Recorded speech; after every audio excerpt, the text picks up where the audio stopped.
Until we reestablish our feed, Shelby Miller 0-12 in his last 20 starts. Hasn't won a start since back on May 17th when he pitched a complete game against the Marlins. As Curtis Granderson steps in, and that's strike number one from Shelby Miller, who I would imagine wants to come out and he wants to attack the zone. Absolutely. He's done a great job of that. They're only a 2.81 ERA on the season, but the Braves themselves are 3-17 in his last 20 starts. So it's not something that he's just doing. The team isn't playing well overall. Curtis Granderson has been one of the really great stories with this team, and we've spoken about the fact on the pitch that's outside, the fact that he has been a different player this year than what we've seen in the past. Why has that been the case? There's a high level of comfort now being in the National League a full season, also getting Kevin Long back in the mix with him. He's able to stay very consistent with his approach, very consistent with the mechanics of hitting. You can see not a lot of movement in his swing. He kind of sets his hands early in the count, sees the pitch, and is able to react to pitches that are mistakes in the strike zone and hit them hard.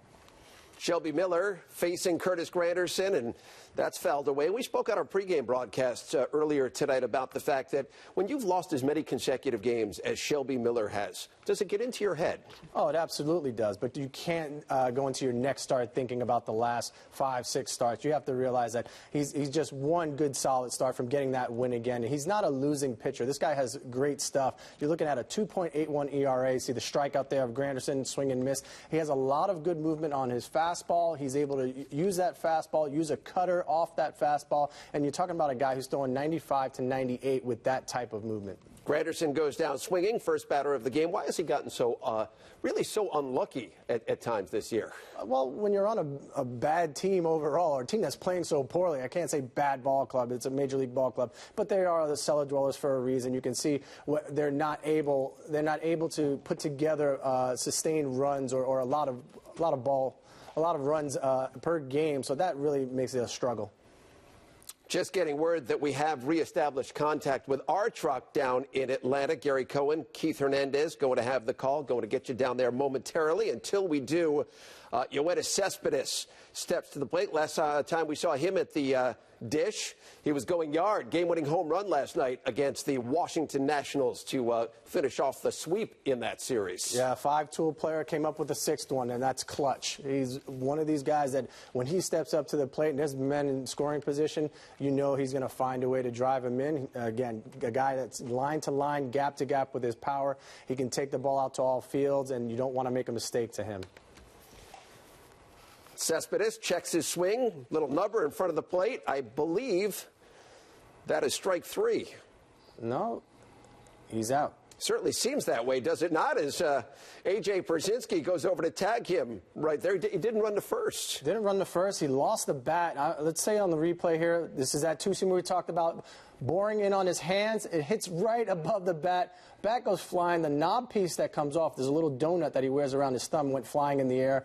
To avoid injury, we saw Giancarlo Stanton get hurt on a swing very similar on that inside, trying to hold up.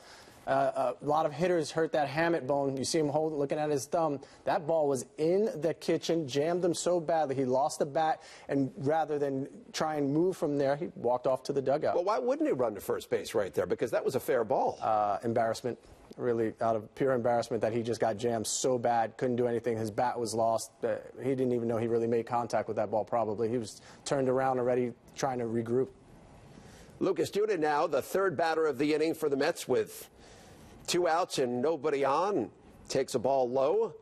How about Duda? The fact that he has, is he, in your opinion, is he being helped by the fact that he's been out for such a long time, just recently back, helped by the fact that he's hitting behind Cespedes in the lineup? Well, you know they're going to try and waste a lot of their energy and a lot of their focus is on Cespedes, and so you think that Duda can be that forgotten guy right there in the middle. He's been out of playing time for quite some time, so they go and attack Cespedes to try and keep the other guys off the base and get to Duda. So you hope that his concentration is on those Cespedes pitches. You saw how nasty that two-seamer was. Look at this pitch right here. Rides in that same location off the plate to Duda. So Duda's sitting there waiting for a mistake and trying to be a little bit more selective than we have seen before he went down with the injury. What's the key in your eyes to Lucas Duda and his success? It's really just being as selective as possible on the plate. You know, right there, that's a pitch right at the knees, right on the inside corner. Okay, you tip your cap.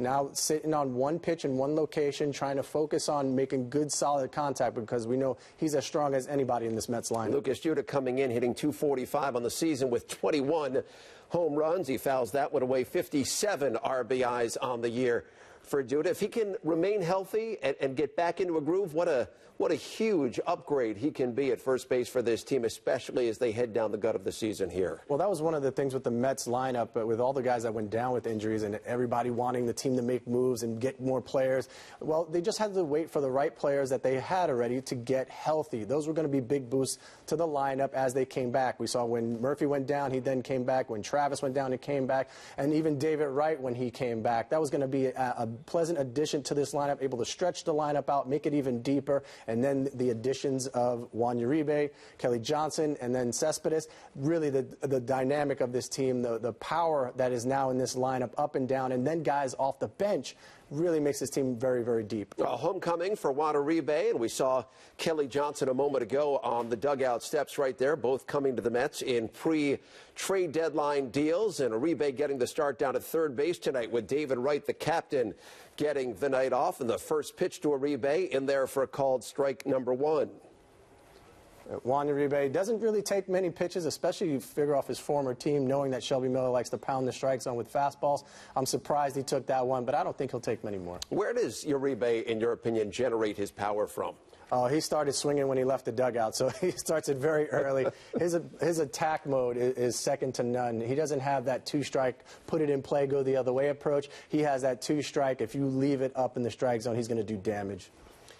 Get a look at the manager right there, Terry Collins. His team coming off the 3-game sweep of the Nationals down in the nation's capital over the last 3 nights as Uribe fouls one back. And, you know, when you look at his clubhouse, and so much has been made of his clubhouse presence and the effect that it's had on this team, can you overstate the value of that? Not at all. You see, even when he left the teams that he has left, he's left the Dodgers, even when he left the Giants, he's a great teammate. Guys come back and you see them, they just come over to him and say hello and want to wish him well, and they're glad. You know, these Braves players are glad that Uribe is doing well and on a team that has a chance to win a championship. He's that type of guy that you constantly root for. I want to remind everybody you're watching the Fox Sports South feed right here on SNY because we have lost power to our truck down in Atlanta. They had horrible rainstorms, thunder, lightning knocked us off the air as Gary and Keith were doing their open tonight right about 7 o'clock here on SNY. We did reestablish power, and shortly before game time, that power went out again. So Nelson Figueroa and I are going to try to keep you educated on this game until we can reestablish our connection down in Atlanta as Uribe stays alive in this at-bat. And you know, this is a guy, a veteran, 36 years old, and he, and I mentioned Kelly Johnson a moment ago, they've lengthened this lineup. The ability for Terry to go to both of these guys, his bench has gotten stronger, and it's made a huge difference for this team during this great run since the All-Star break and since the trade deadline. Really, if you didn't have these guys, and we know we make such a big deal about having Cespedes in that lineup, but if you did not have the Uribes and the Kelly Johnsons, Lucas Duda goes down. He's the middle of your lineup up to that point. You lose a key cog in this, and the Mets were able to kind of weren't really affected because these guys were able to play a multitude of positions and get the job done. Uribe goes down swinging right there to end the top of the first inning. The Braves coming to bat in the bottom of the inning. So between innings, until we do reestablish, we're going to come back on camera here and continue to chat as we and this highly unusual right here. I mean, this is the first time we've ever done something quite like this as we try to keep you updated on this game through the visiting team's feed as Bartolo Colon gets set to come to the mound and try to keep his scoreless inning streak going. 25 is where it is right now. And you mentioned a moment ago the fact that Colon 3 starts and then 1 relief appearance, part of that 25 scoreless inning streak. His ability to be a chameleon, to start, to throw in inning of relief, how valuable does that make him? At 42.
pitched with that one pitch. Greg Maddux did not have a nasty breaking pitch. What Greg Maddux had was a good changeup. He threw a little bit of a cutter, but his command of his two-seamer and the movement and location, he was able to do it over and over again in a way that many hitters hadn't seen. When you first face him, it almost looked like he was throwing a wiffle ball. Very tough to pick up, and you can't believe how much this ball moves at that rate of speed.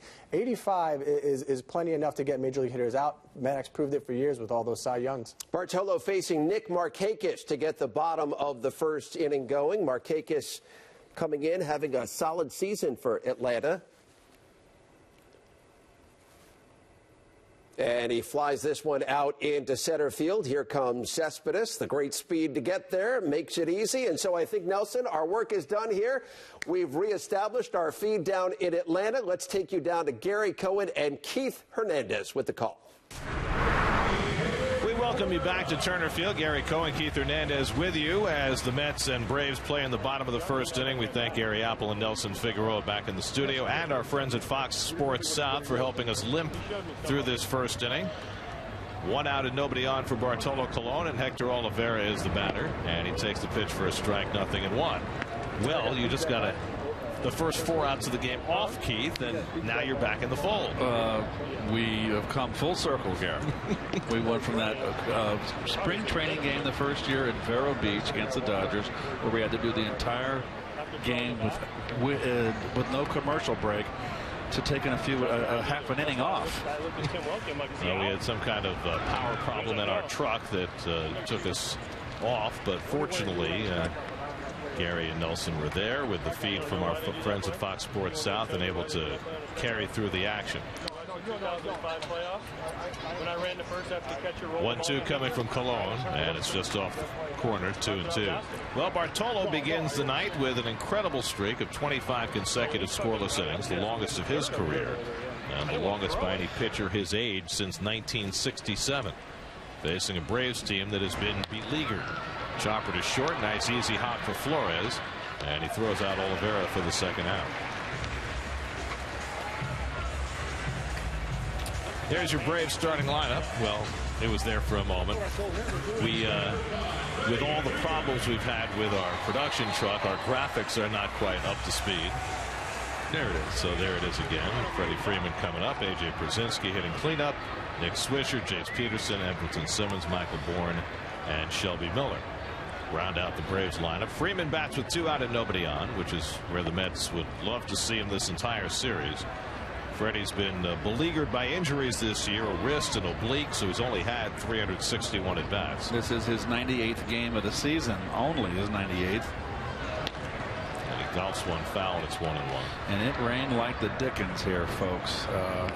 The outfield was completely submerged. It was underwater. The dugouts were underwater. It was quite a storm. Thunder and lightning. I know you had rain there too in New York. Lots of heavy rain today. Yankees got rained out tonight. The Phillies got rained out tonight. And Freeman finds a hole for the first base hit of the game. So the Mets playing the shift. Freeman finds the shortstop hole. 2 out and a runner at first. Well, that's some of the rain that fell earlier there. It fell through the dugouts. It rolled down into the clubhouse. It was something else. At one point, at about 8:30, the 2 managers and the umpires went out of the outfield, and they felt as though the outfield just wasn't draining enough, and so they waited another half hour before pronouncing it fit to go. And then the pitchers warmed up, and we got set to get underway, and then we were underwater. Literally. So we thought originally that we did not realize that the studio was going to get the feed and be able to relay the game to you. So we were prepared to do it in radio because there was no video. Gary, you were going to have to go back to your old haunts. I would have let you talk a little. A.J. Brzezinski having a terrific year at age 38, hitting .295, and he's killed the Mets so far this year. And he rolls one over foul. Well, Keith referenced the outfield. It was completely underwater. This was the scene about 2 hours ago. And it overwhelmed the pumps that drained the outfield, and they had to squeegee it. And they have the similar drainage system underneath as Citi Field does, and it was just overwhelmed. Cologne 0-2 on Przinsky, and it's lined the other way, a base hit. So Przinsky, who's hitting over 400 against the Mets this year, has a base hit his first time up, and the Braves have 2 on and 2 out. Well, Przinsky continues to hit Mets pitching. A ball up in the strike zone, up and away, goes with it. And we mentioned in the open, folks, about this 3-game sweep coming out of Washington and the potential for a letdown here. The bullpen depleted. I mean, Clippard and Familia not going to be used. And then to have a 2-hour rain delay, probably around 5,000 people in the ballpark. It's a recipe to be flat. So we'll see how it transpires. 2 out and 2 on. Now Nick Swisher. Swisher acquired after the trading deadline in August from the Indians, along with Michael Bourne, hitting .224 for the year. Veteran switch hitter, takes a strike. Swisher's actually hit better for Atlanta than he did for Cleveland, hitting .260 as a Brave. Well, he was on the interstate with Cleveland and a little over 100 at bats. Of course, the former Yankee switch hitter, quite the character. Well, that would make 2 characters, one on the mound and one at the plate. And Swisher takes high, ball and a strike. Swisher's got good career numbers against Cologne, 6 for 12 with a couple of home runs. Nick now 34 years old. Bartolo in his last start in Miami Saturday became the oldest Met ever to throw a shutout and threw the first complete game by a Met this season. Pops one inside on Swisher, 2-1. Well, Bartolo is ageless. Of course, that beautiful play he made in Miami with the backhand to first base, that will always be remembered, on the slow dribbler up the first base line. I think he just did that for comic relief. 2-1 coming to Swisher, and he fouls back the fastball, and it's even. The Braves come in having finally won a series. They won 2 out of 3 in Philadelphia after dropping 19 of their previous 20. So considering how their season has gone the last 2 months, they are in one of the better grooves that they've been in. They banged out 18 hits last night of that win in Philadelphia. It all went downhill for them. They had a 15-13 May, and they haven't been over 500 in any month since. August was 8-20 for them. 2 out, 2 on, 2-2 to Swisher, and it's bounced to second. The former Brave Kelly Johnson plays it, and Cologne has his 26th consecutive scoreless inning.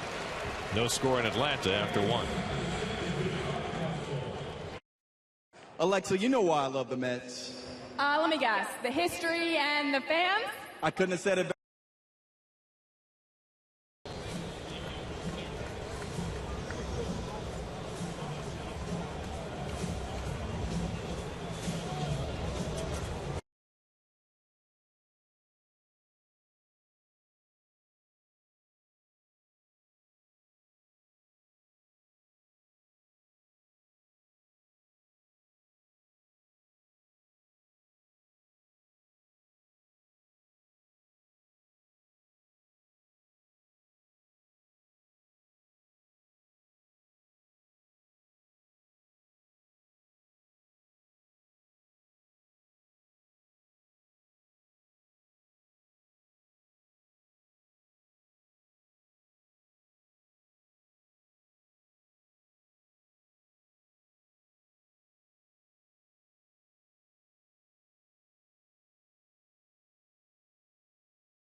Drew a 2-out walk in the first. Granderson, Cespedes, and Uribe were all retired, and so Michael Conforto comes up against Shelby Miller in the second inning, and he whacks the first pitch foul. Well, Bartolo Colon on an odd streak. Shelby Miller is on an even odder streak.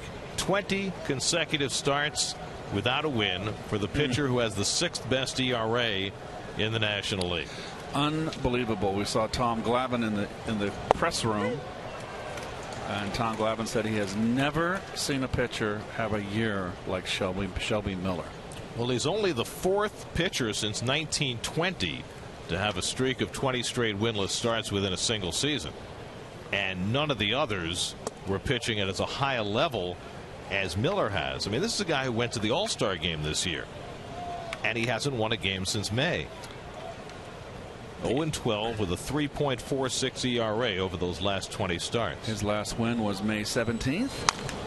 And so bounces one. Nice big hop for Peterson. First down recorded. He has thrown 2 shutouts this year. His last win was a shutout.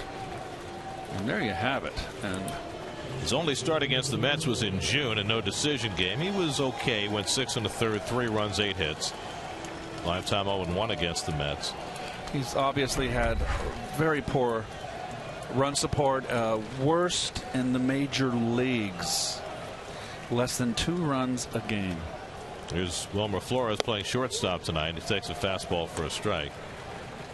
And the beat goes on. What, 11 games where when he left they hadn't scored a run for him? I think it's 12 now. 12, including his last start. His last start was not a good one, though. He gave up 7 runs in 4 1/3 against the Nats, an 8-2 loss. And he's had a couple of games recently where he had leads late and let it get away. So it's not completely on his offense. He is a quality pitcher, though, who has just had an incredible string of bad luck. It was a good curveball to Flores. Excellent curveball. He was part of the trade with the Cardinals. That sent Jason Hayward to St. Louis, along with Jordan Walden. And Miller's only 24. He came up to the Cardinals as a 21-year-old. Last year, 10-9, 3.74 for St. Louis. So a very frustrating year for Shelby, obviously. And for these Braves in general. A team that was very competitive early in the season. Flores launches one to left field. Swisher is there. And puts it away for the second out. Those are the guys traded for each other. So Hayward having a, okay year, not a great year. Miller's at 2.81 earned run average, is 6th in the National League. That's what makes the whole thing so incongruous. Like Congress. Freddie Gonzalez's team on July the 7th was 42-42. Here's Kelly Johnson, who the Mets picked up from the Braves, and he takes a strike. Since July the 7th, the Braves are 14-42. Just been a dreadful stretch. Well, but they traded away a lot of people, including Johnson and Uribe coming to the Mets, and Johnny Gomes went to Kansas City, and Alex Wood went to the Dodgers, and Chris Johnson went to the Indians. So they pretty much dismantled near the trading deadline. Their plans in 2017 with the completion of the construction of the new ballpark, and there's Freddie Gonzalez, is to have this team competitive by 2017. It's a complete rebuild. Johnson takes one the other way toward the left field line. Swisher diving, but he can't make the catch. Johnson on his way to second, and he'll pull in there with a double. Nice effort by Nick Swisher, but he came up a little empty as it clicked off his glove, and Johnson has the first man hit, a 2-out double. Just kind of sliced away from him. Got a little tip of the glove on it. Not good enough. Nice effort. Kelly Johnson has had quite a week, right? He only had 4 at-bats in the series in Washington. Hit 2 home runs, including the big game-tying home run against Strasburg yesterday. And now he has the Mets' first hit of this game. Well, it was a remarkable 3-game sweep up in Washington. All come from behind wins. They're going to walk Kevin Pilecki intentionally with Colon coming up next.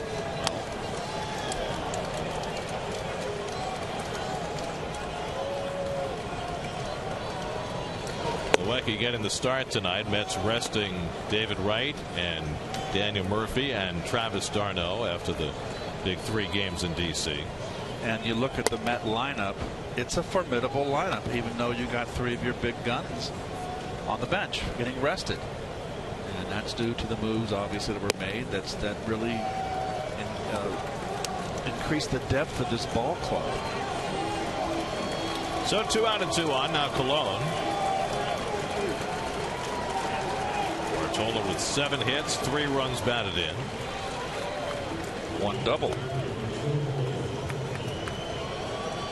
Johnson at second, Plawecki at first and 2 out.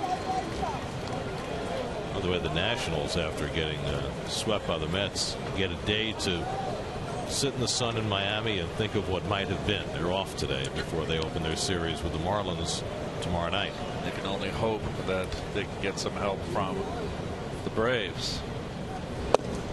Well, they'll need a lot of help now. It's not over, but a 7-game deficit with 23 to go looks rather formidable if you're Washington, particularly after the manner in which they got swept in that series the last 3 days. 1 more week of play with the pedal to the metal.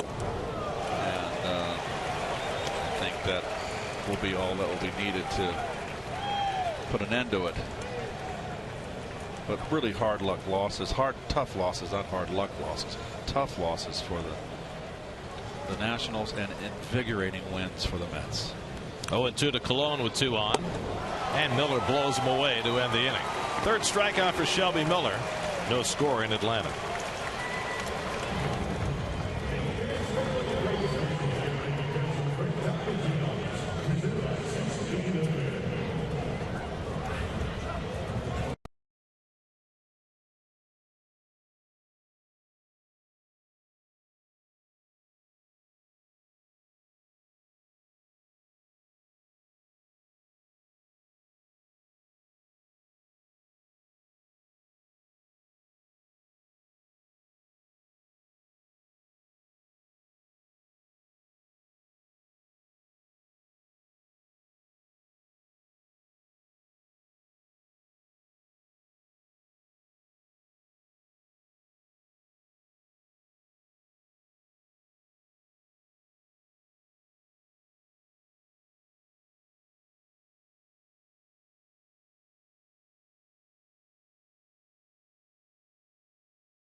Scoreless inning in the first, is 26th in a row.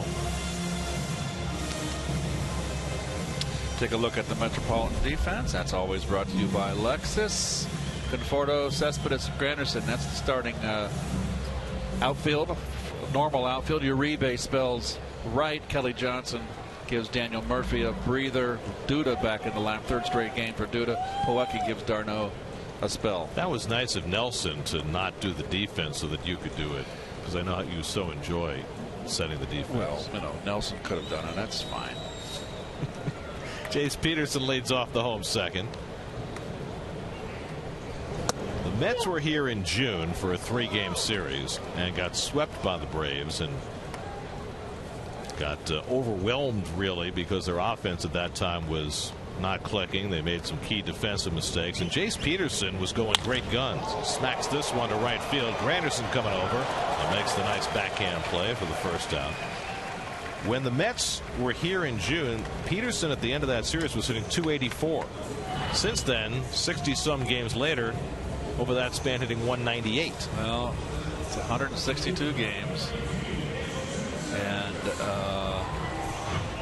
cream comes to the top, or they find out your weaknesses, Gary, and they'll keep pouring salt on that wound. It can be miserable. Well, this is a Braves team that is now the lowest scoring team in the National League. Remember, the Mets were the lowest scoring team in the National League 6 weeks ago. Yep. Since then, they've been the highest scoring team in the league. So things do change. Yep. The Braves are last in runs, last in home runs, last in slugging percentage. Andrelton Simmons takes a strike. Simmons hitting .258, just 3 home runs. He's got great numbers against Cologne, 9 for 17 in his career.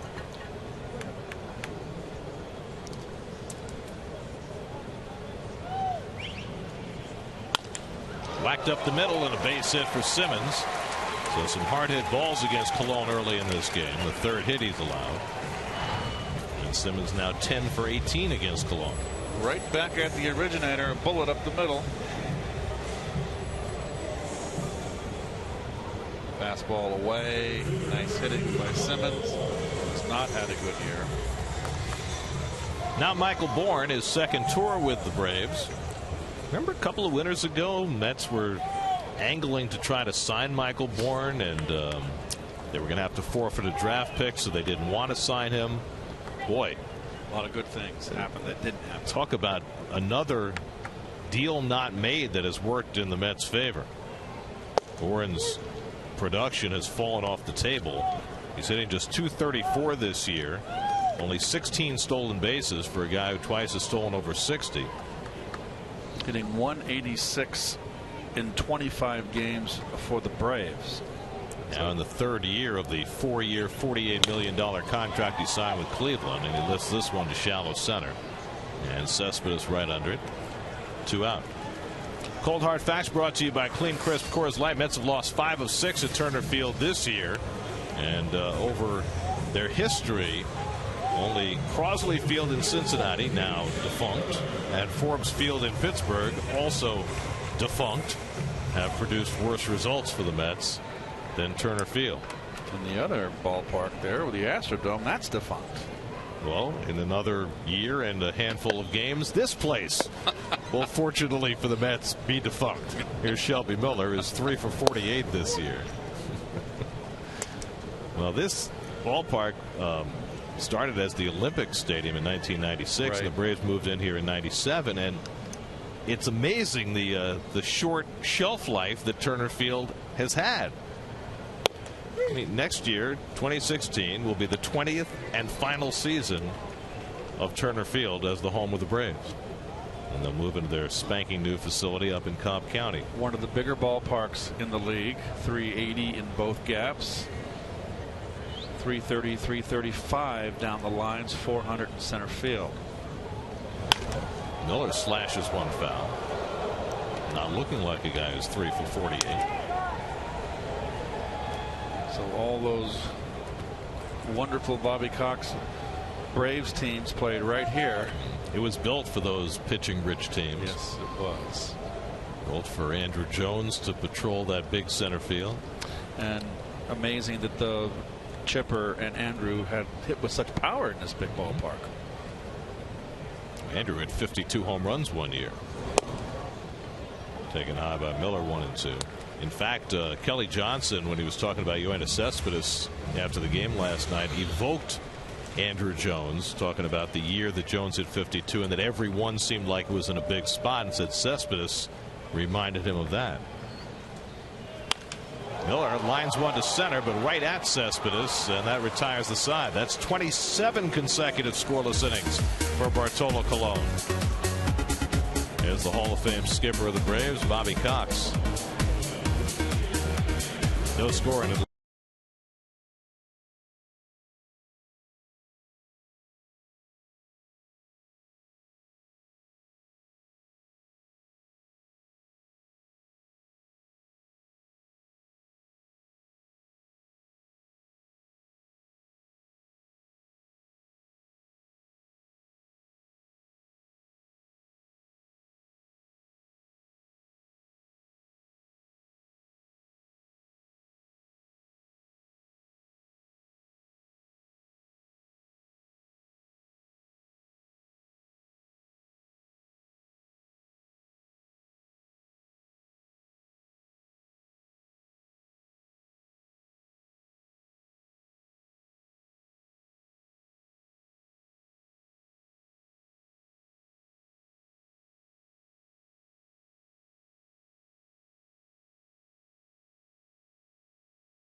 Is with the MLB.com at bat, the #1 app for live baseball. Enjoy live look-ins, highlights, replay reviews, scores, StatCast, live radio broadcasts, and more. Download MLB.com at bat for your smartphone or tablet now.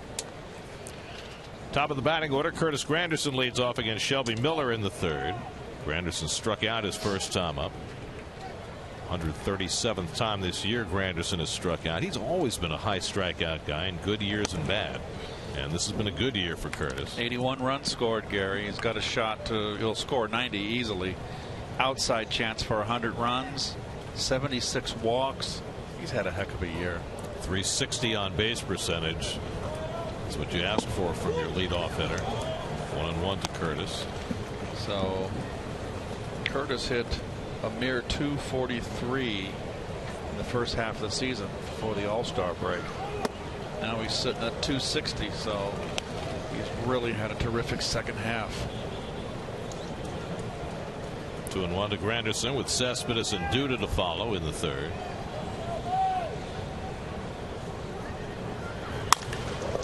Toward the middle, but Simmons playing it perfectly behind the bag. Throws out Granderson, one away. Well, they defended him well here. Up the middle, as you see. And Curtis is a pull hitter on the ground and in the air. Very seldom does he go to left field. So 1 out. Now you went to Cespedes, and his first time up, Miller came in on the hands of Cespedes, and the ball rode in, clicked off his bat, and Cespedes walked away shaking his hand. As the ball rolled into fair territory, he was tagged out by Pierzynski.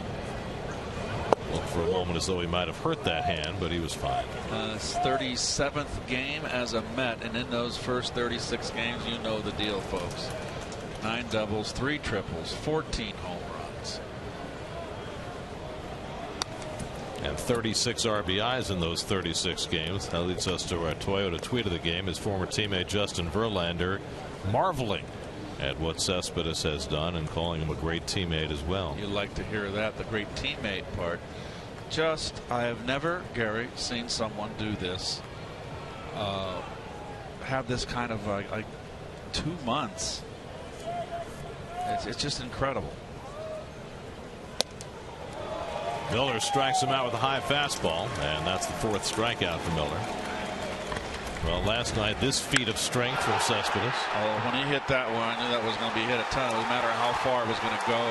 Hanging curveball and Storin. Why Matt Williams brought Drew Storin in for a second helping was beyond me. I think everybody in that Mets dugout was a little incredulous, too, when they saw Storin warming up and eventually come in. But you still have to perform, and Cespedes has done that at a high level incredibly well for 6.5 weeks. Lucas Duda walked his first time up. This is Lucas's 3rd game since coming back from the disabled list. Had a double last night, his first hit since returning, and he hits this one in the air to right center, ranging over Markakis. And that retires the side. 1-2-3 inning for Shelby Miller, his first of the night. Alone back to the mound for the bottom of the 3rd with no score.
All fans in attendance will receive a Mets Know Your Roots t-shirt courtesy of Avoderm and Nylabone.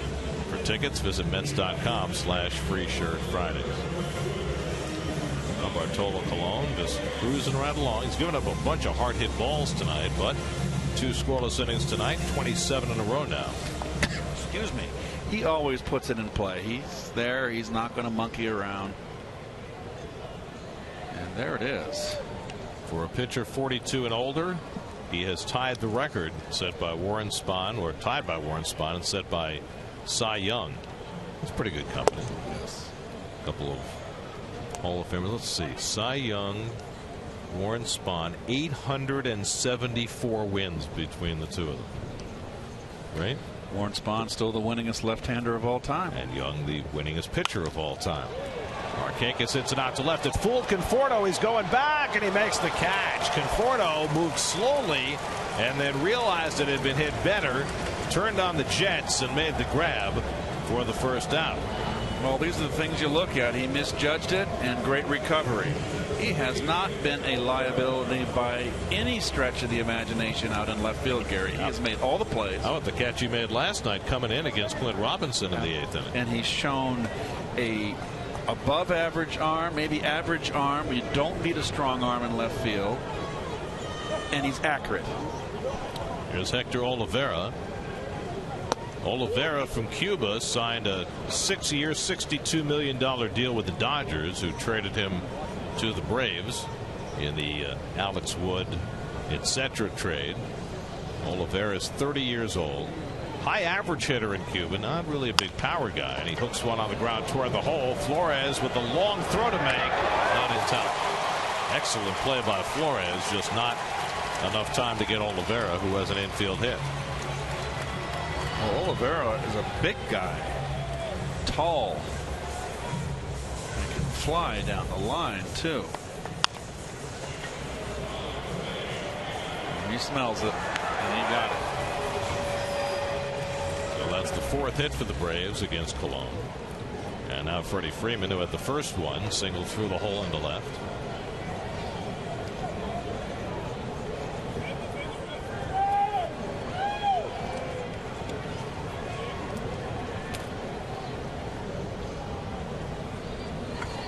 I was looking up some particulars on Freeman today, Keith, and I was stunned when I realized that Freddie Freeman is only 25 years old. I thought he would have been older. Feels like he's been around for so long. You know, we talked about the Braves rebuilding, and they certainly are doing that. Nice stop by Plawecki. But they're building around certain guys. They signed Freeman to an 8-year deal that began last year. They signed Simmons to a 7-year deal. So they've got their linchpins, and Freeman is the guy they are building around. Now he's just going to stay healthy. Jay Pierzynski on deck. 5th full season in the big leagues. Good change. Boy, when's the last time we saw Cologne throw a 2-0 changeup to a very good hitter?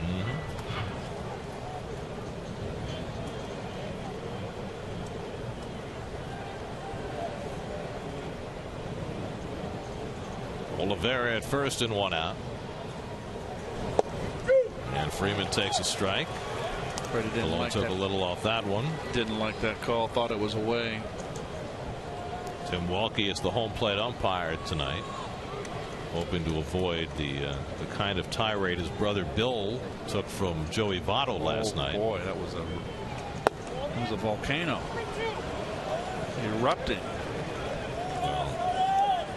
Hard when you play on a losing team like Votto and play as well as he has. He has had an unbelievable second half for a team that's going nowhere. 3-2 with 1 out. See if Olivera's running here. He is, and Freeman hits it deep to center field, but overcomes Cespedes to get it, and that's the 2nd out. Olivera back to first. Cespedes gets very good jumps on the ball. And Freeman goes away shaking his head. Center field is the easiest position to get jumps on the ball because you're behind the pitcher. You can can get a feel whether it's going to be pulled or hit the other way. When you play left field with a right-hand hitter, I think left field's a tougher position to play because there's more right-hand hitters. It's hard to read it off the bat in the corner outfield positions. Here's Brzezinski, who had a base hit the other way his first time up.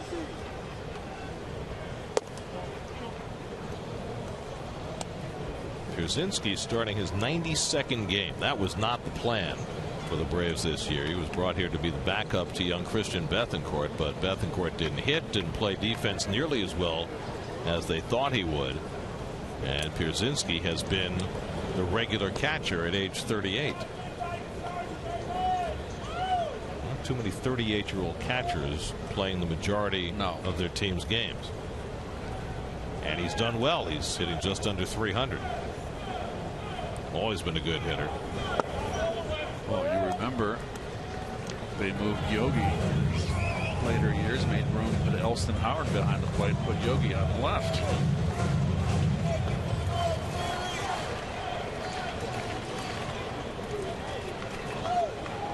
Might see something along those lines happen with Travis d'Arnaud one of these days. Brzezinski lines one to center, and Cespedes measures this one. That retires the side. Well, Colon's given a bullet after bullet, but he still has his scoreless inning streak intact. Now the longest ever for a 42-year-old pitcher at 28.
Of the game, and it comes from Val. It's a great looking family, all decked out in their Mets gear.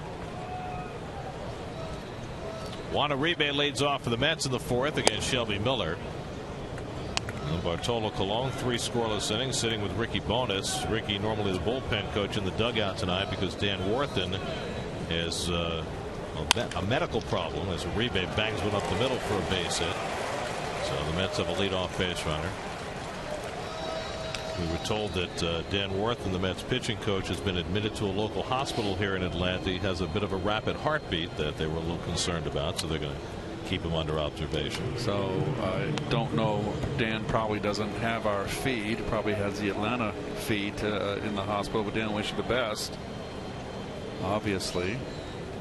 Oh, that's neat, and want to have Dan Worthen in perfect health for what is to come for this team. He is labored long and hard through a lot of bad years with this team, and we wish Dan all the best for a speedy recovery. Michael Conforto takes high ball 1. Think about it. Dan took over as pitching coach from Rick Peterson when Jerry Manuel replaced Willie Randolph as manager in 2008. So he's been through all the hard times with this team over the last half dozen years, and now has this great pitching staff to mentor, and he's done such a terrific job with it.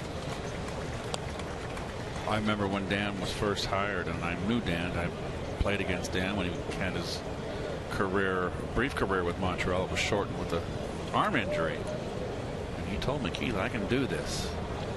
I said, "Dan, you don't have to tell me." Well, he's proven it. Conforto fouls back the fastball, 1-2. Steven Matz gets the start tomorrow night. And Syndergaard starts soon in his series after getting skipped. Saturday, yeah. Be interested to see how he responds. Would it be 10 days off for him around there? Yep, right about that.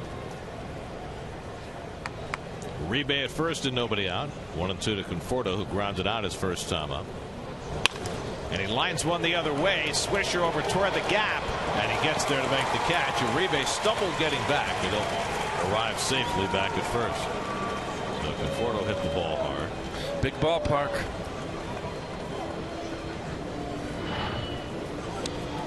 Well, Swisher not known to cover a lot of ground out there. Not a defensive specialist. Was basically a offensive guy.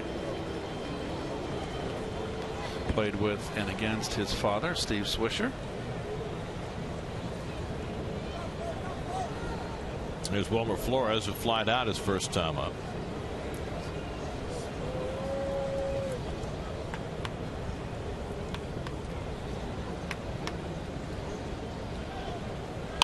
Flores lines one to center, but overcomes Bourne to grab it. Boy, both teams are just hitting bolts in this game. A lot of tough outs. Hang with them. So Colon and Miller both living right. I still can't get over how hard it rained.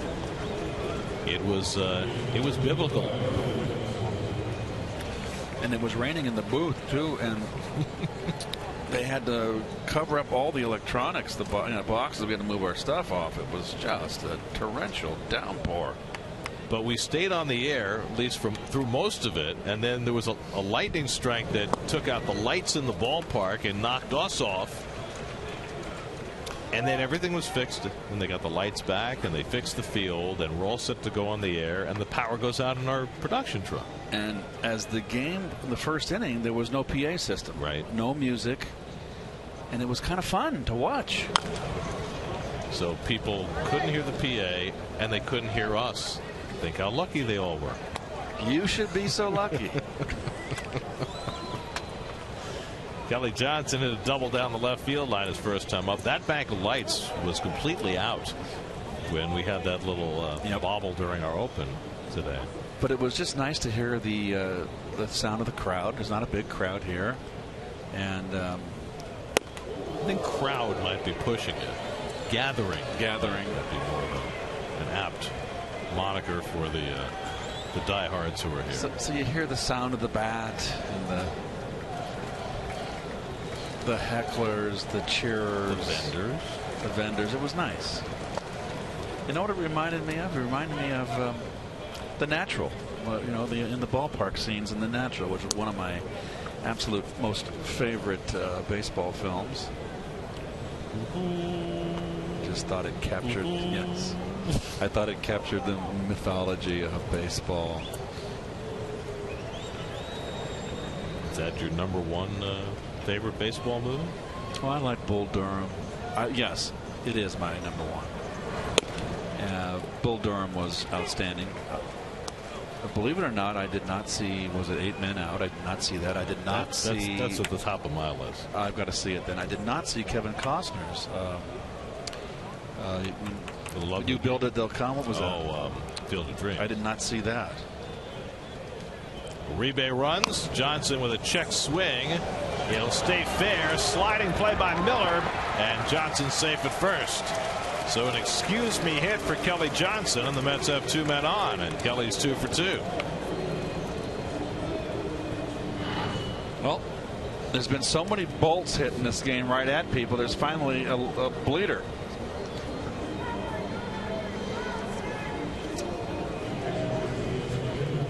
Nice effort by Miller, but he had no chance to get Johnson. You know, one of my most favorite, and it was an offbeat baseball film, when it was with Tony Perkins. When Fear Strikes Out, with Carl Malden, with the Jimmy Pearsall story. Very dramatic film. I thought that story had content, but not a fun movie. Here's Plawecki, who was intentionally walked his first time up. 2 out and 2 on. And Kevin takes high. Slider from Miller, 1-0. Your top 3. Well, eight men out is a big favorite of mine, but I go the other direction. I love Major League. I thought it was fantastic. And I'd have to think about what was third on the list. William Bendix didn't do it for you? A League of Their Own I really enjoyed. Bull Durham. It's hard to pick. Off the plate. So all you kids that don't William Bendix played Babe Ruth, the Babe Ruth story, whatever the movie was. And, William Bendix was not an athlete, let's just put it that way, and he was actually the star of the TV series Life of Riley. One of my favorite when I was a young kid.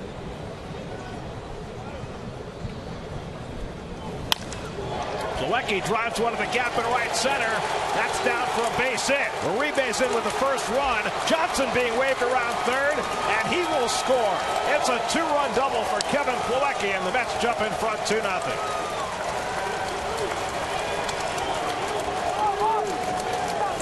Well, Plawecki getting a chance to play with d'Arnaud getting the night off, and he comes through. Well, when you have a winning team and a championship team, everybody contributes.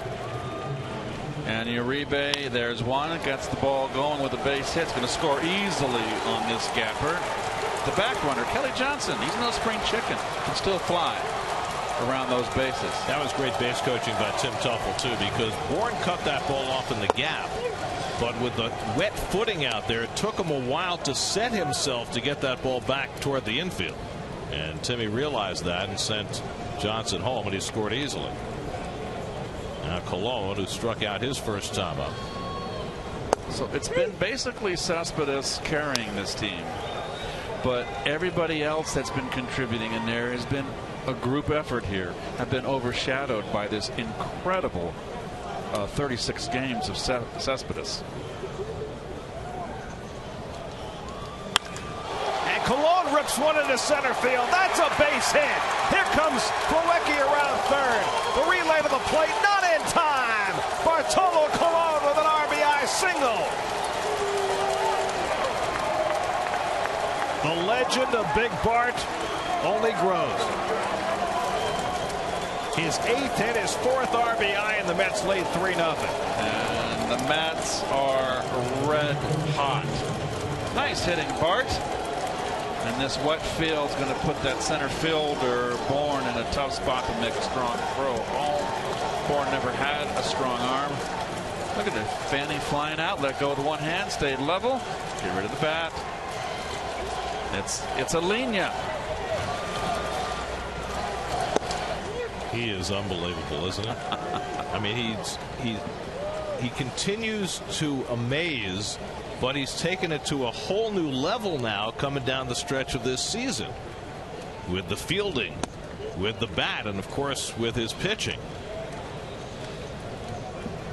It's just, I've seen championship teams, and when they get the fever, it infects the whole team in a positive way. It is, everybody contributes. Granderson has struck out and grounded out tonight. He pulls one down to first, and Freeman's got it to end the inning, but the Mets put up a 3-spot. 2-out hits by the 8 and 9 hitters. Plawecki, that's nice. Colon, that's amazing. 3-0 Mets.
always a smile involved when Bart is concerned.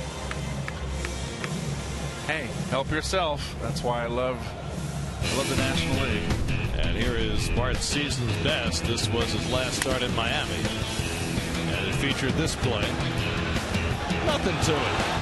I'd have to say that is his season's best. First complete game for a Met this year. The oldest Met pitcher ever to throw a shutout. And what Colon's got going on right now on the mound is 28 consecutive scoreless innings, which is the longest such streak by a Met since R.A. Dickey set the club record by going 32 2/3 consecutive scoreless in 2012, and he's getting pretty close to that. He has been a phenomenon. He's going for victory number 14. That would give him the team lead.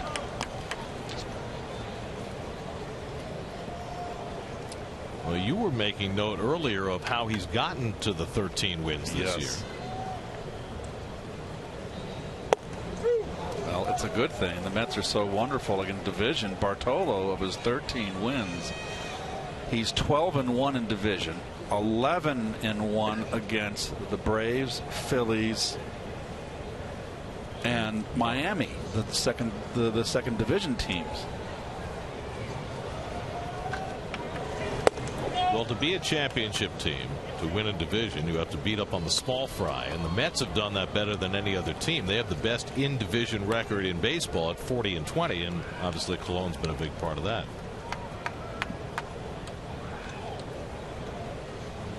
Swisher grounded out his first time up. Peterson and Simmons to follow. And Swisher is made quick work of. That's the first strikeout of the night for Colon. New York Mets baseball on SNY is brought to you by DraftKings. Play daily fantasy baseball for free on DraftKings.com with the official daily fantasy partner of the New York Mets. Enter promo code NYM for free entry. Here's Jace Peterson, who lined out to right field his first time up.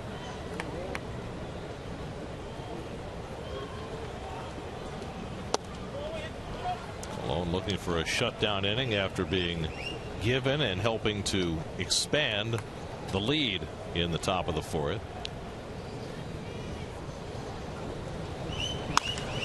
Peterson out to left, chasing Conforto back to the warning track. He makes the catch. Second retreating play Conforto's had to make tonight. He made a similar catch against Markakis in the last inning. Well, he makes all the plays out there.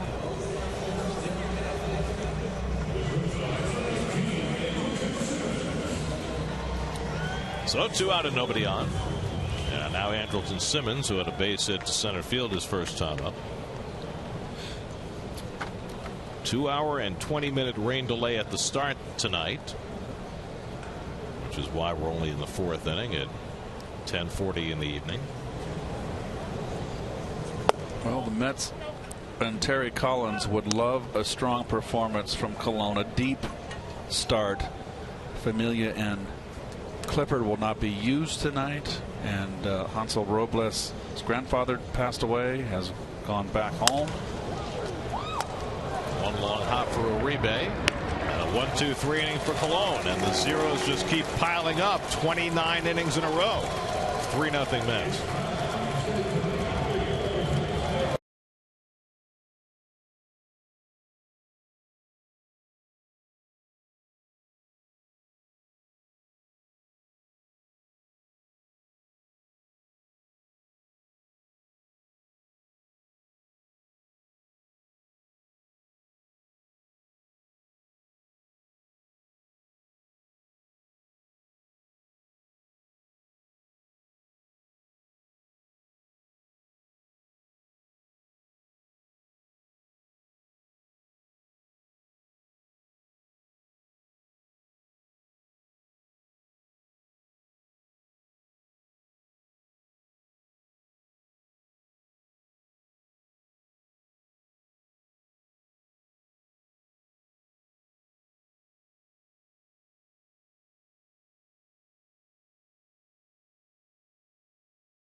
1 matchup against the Browns. Updates from Todd Bowles and the latest on the Wilkerson contract extension on the Jets blog, featured on SNY.TV, your online home of all things New York sports. Your city probables for the remainder of this 4-game series. Steven Matz against rookie Matt Whistler tomorrow. Noah Syndergaard and Williams Perez Saturday. Jonathan Neese against Ryan Weber, who will be making just his second start on Sunday. The Braves have used 36 different pitchers this year and 59 players, which is has tied a National League record. That's the kind of season they've had. Their pitching has not been very good. 13th in earned run average. Their bullpen has lost 27 games, 22 blown saves, an ERA of almost 4.70. Yoenis Cespedes pops one up. Playable for Pierzynski, and that's the first out. Well, the Braves have had a lot of troubles this year. They started out the season very well, but even early in the season, their bullpen was a bit of a concern. But then when Jason Grilli went down, he blew out his Achilles in July.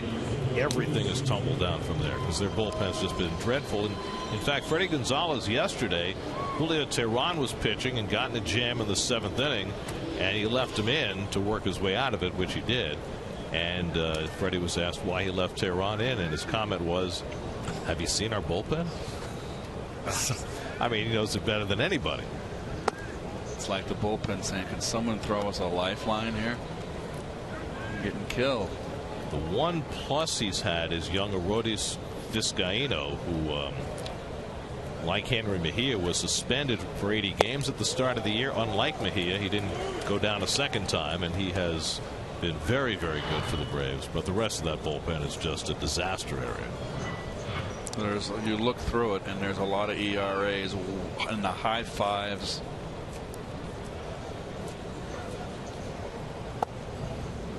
Two and one to Duda. Well, the Braves have always been a pitching-rich franchise. This is a different kind of year. And the combination of being 13th in ERA and last in the league in runs scored, that's how you go on a 14-42 stretch like they're on now.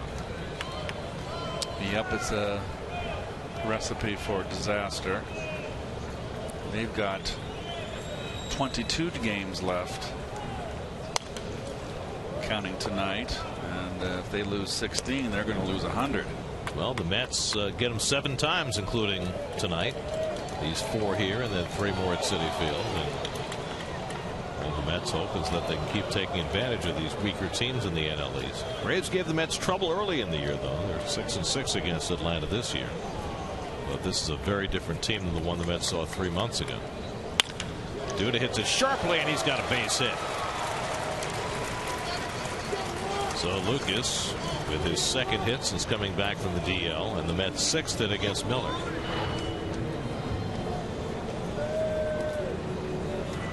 Nice swing by Lucas, trying to get back on the beam. Missed some time with that.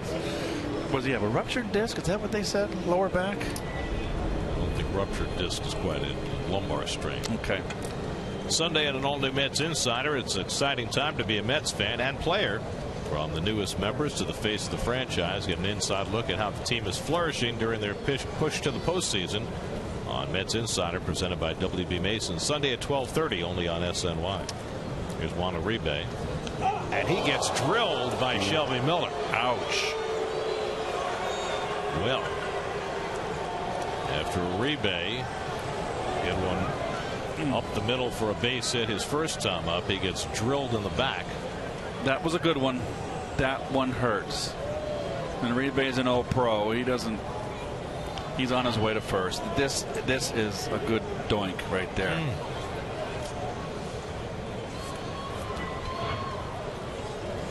I don't think there was any ill will involved there. No. I don't know why there would be. Everybody loves Uribe, who was a Brave earlier this year and Shelby Miller's teammate. And Uribe will grimace and stick it out.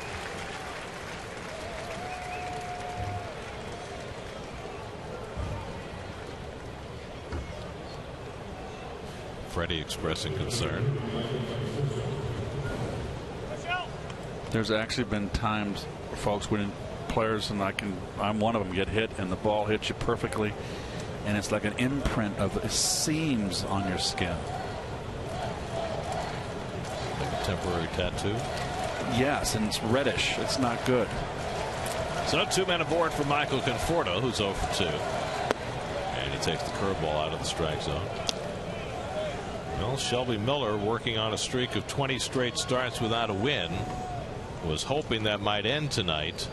There was a good omen for him in a game last night when Seattle played Texas.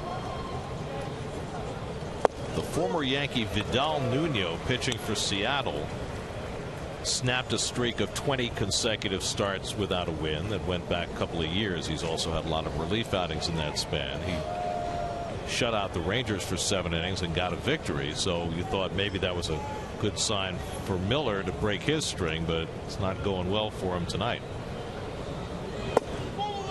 This might be one of those irreversible bad fortunes. Miller thought he was going to get that last call.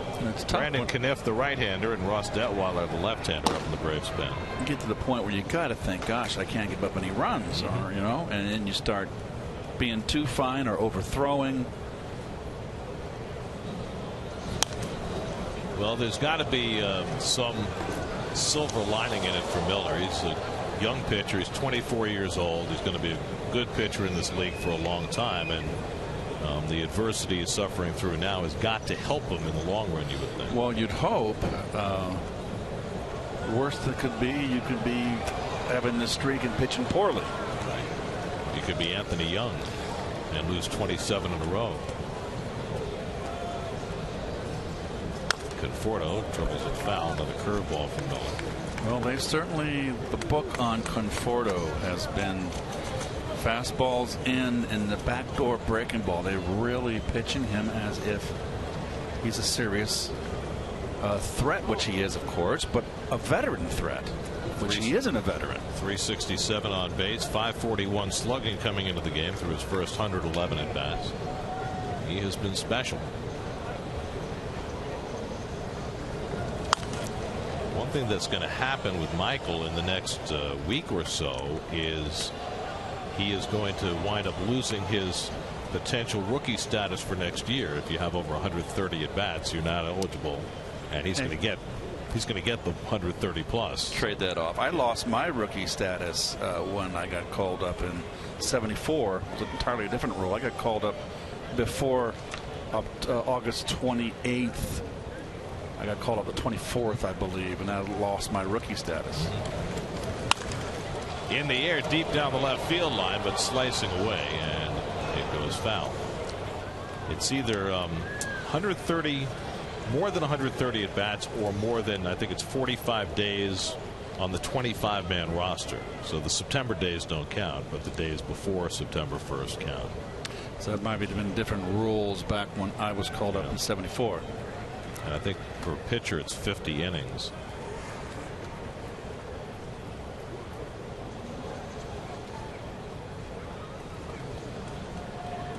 The heck with Rookie of the Year. Michael Conforto's in a pennant race, which takes precedence over that. 8th pitch of the at bat coming from Miller, and Conforto pulls the curveball right at the second baseman, and the turn by Simmons, and they get the double play to end the inning. 4-6-3 on the double play. We're halfway through in Atlanta, 3-0 Mets.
Guarantee yourself access to 2015 Mets postseason tickets.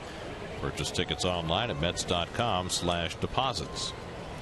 Michael Bourne leads off the home fifth against Bartolo Colon. Shelby Miller is out on deck to bat for himself.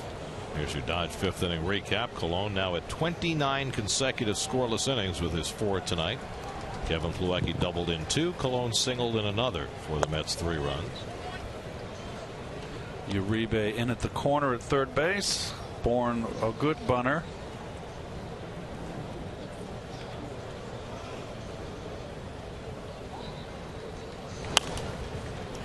Bourne is now 32 years old, and it just seems as though he's lost a little speed, lost a little bat speed.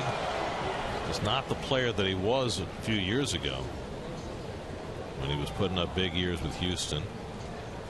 Started out with the Phillies. 2-2 to Bourne. Well, Shelby Miller's at 91 pitches. Freddie Gonzalez went over and talked to him in the dugout between innings. Don't know what the words were, but looks like he's going to stay in. Line the other way, but right at Conforto. And Bourne retired, 1 out.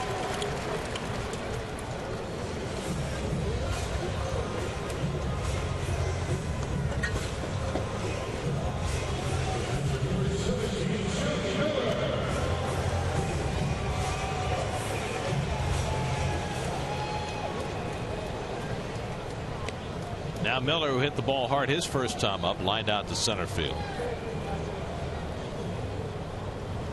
Wearing a hitter's number, Keith. Yes, he is. Isn't that the Mets' magic number? Yes, it is. 17. I'm told that you were an internet theme, a Twitter theme today. I heard that. I'll take it any way I can get it. Well, the Nats aren't playing today, so if the Mets win tonight, I assume Doc Gooden will be the theme for tomorrow. Unless it's Dilson Herrera, who's now wearing 16. No. It's got to be Doc. I was kidding. Who would be a appropriate 15 for the Mets? I can't think of a 15. Jerry Grody. Oh. And Carlos Beltran. That's right. Beltran. Miller down on strikes. Second strikeout of the night for Colon, who's now retired 7 in a row. Didn't Beltran switch numbers one year? Didn't he always wear 15? With the Mets, yeah. Okay, I'm thinking of someone else.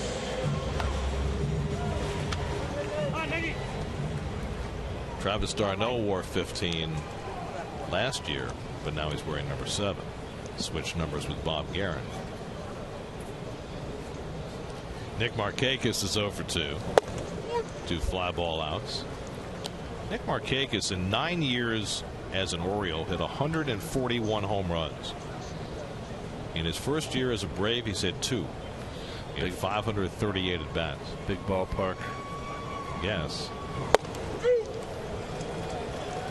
A neck problem that required surgery before the season. But he's had a fine season. He's hitting almost 300, coming to the game at 299. He's 3rd in the National League in hits, 9th in on-base percentage. So, yeah, he's done a nice job leading off. Just not hitting to the power that he's accustomed to.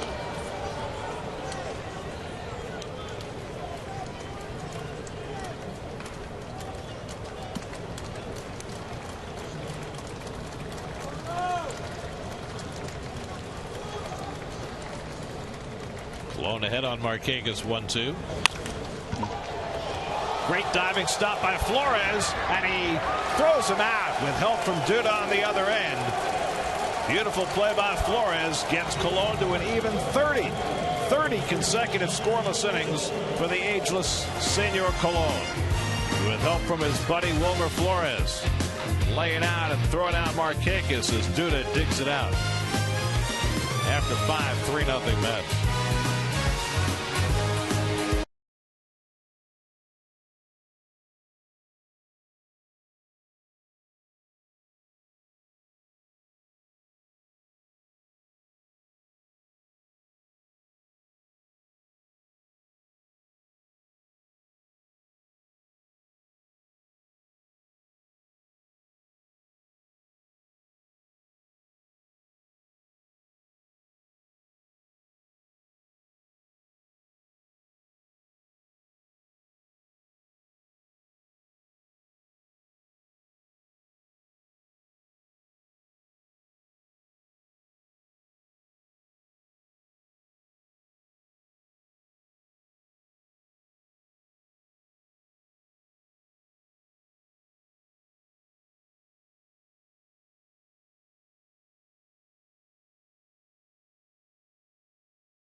Wilmer Flores, who made the fine play to end the 5th inning, leads off the 6th. You know, that happens about 1/9 of the time. Yes, that's what I heard.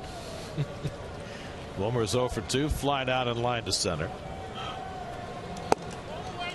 Let's check in with Steve Gelbs, whose report tonight is brought to you by Acura. Steve? Gary, Wilmer Flores certainly doesn't look like Yoenis Cespedes or Lucas Duda in terms of stature, but he's got some power in that bat. 16 home runs, 3rd on the team, 22 doubles.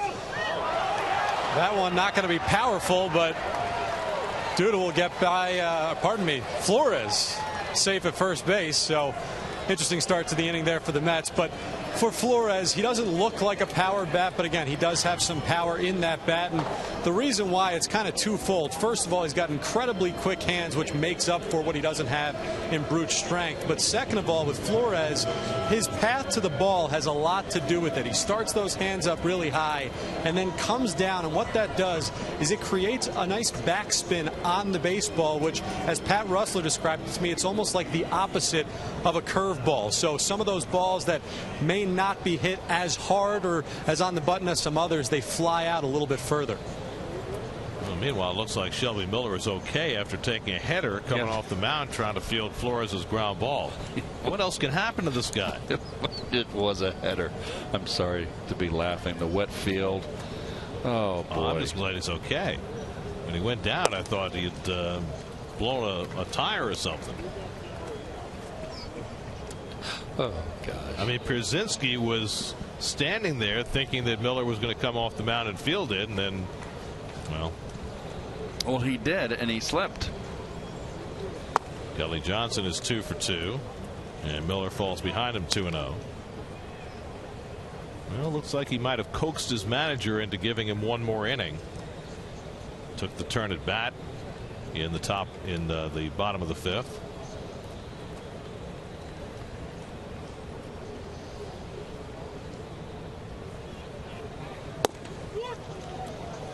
What a week Kelly Johnson is having. Got shoehorned into the lineup for the first game of the series in Washington, at a home run his first time up. Had the pinch hit home run yesterday to tie the game, and he's 2 for 2 today. In fact, the last 2 days with Neuenhuis and Kelly Johnson both hitting clutch home runs late in the game. It was the first time that something like that had ever happened in Mets history. Back-to-back games in which the Mets had either a go-ahead or tying pinch hit home run. Neuenhuis with the go-ahead home run on Tuesday, and then Johnson with the tying home run on Wednesday. Both as pinch hitters. Things are happening with this team that have never happened before. And Kelly lifts one to right center. And Markakis waiting for it. 1 out. Let's check in with the studio. Gary Apple has a game break brought to you by Honda.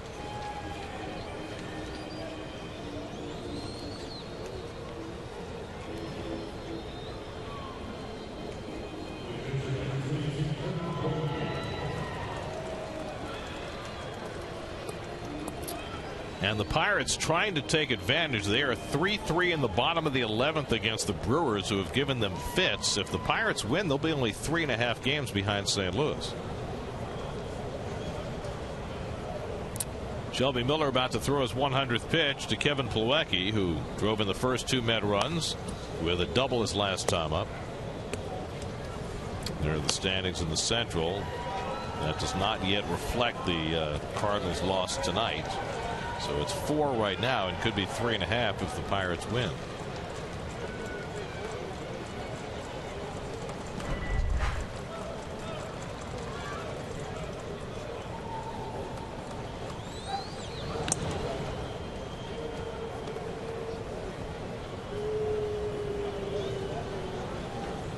Shelby Miller, another hard-throwing pitcher from Texas, Brownwood, Texas. First round pick by the Cardinals in 2009 out of high school.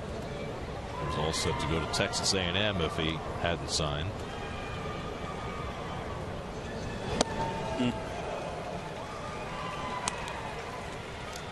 To see so many hitters today that don't like the pitch up, and a lot of right-hand hitters. Used to be right-hand hitters. You threw them upstairs, it was death. Now everybody appears to be low ball hitters.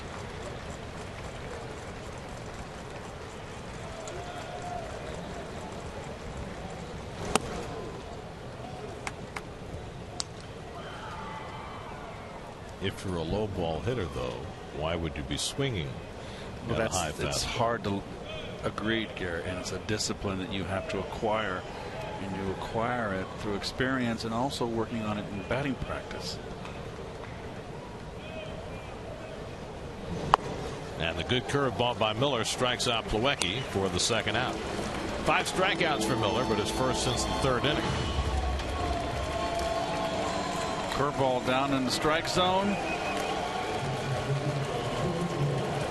And now time for more offensive stylings from Senor Colon,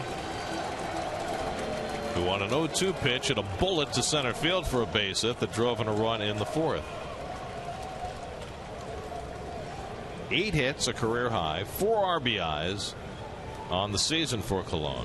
What did he say in spring training was his goal? He said 3 hits, right? And now he's got 8. Well, he lowballed.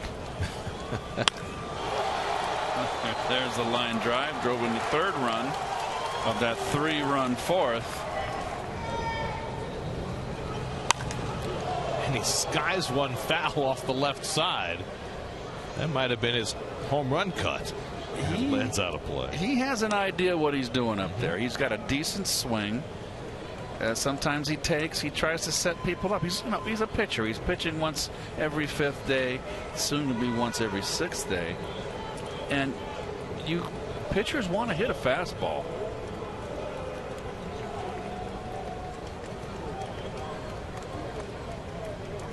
You know, there's one thing he still hasn't done in his career. He still has never walked. I noticed that. 260 career at bats, no walks. Now it's 2-1. Maybe he's working on that here. We'll see. Well, he has at bats where he won't swing the bat at all.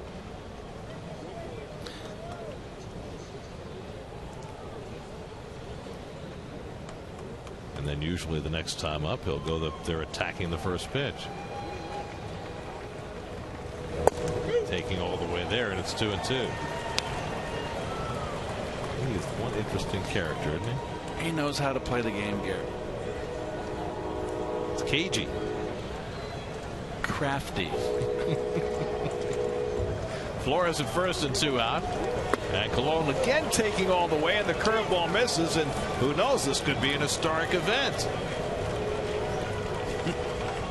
Something he's never done before, and he could be on the verge of it right now. He's got to be looking for a fastball here. Let's see what Miller does.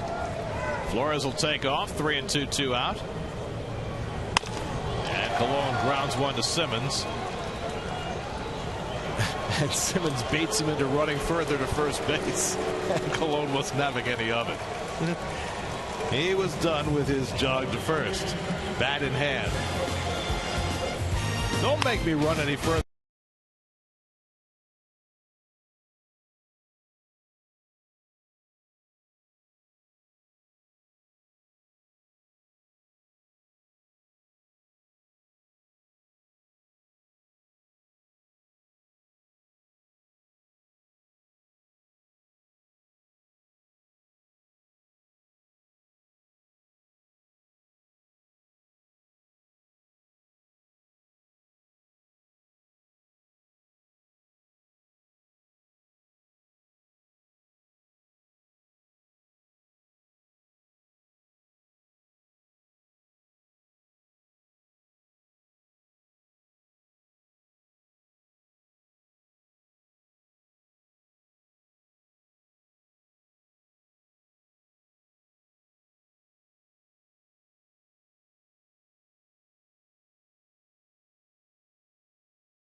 quality health coverage. It's our mission.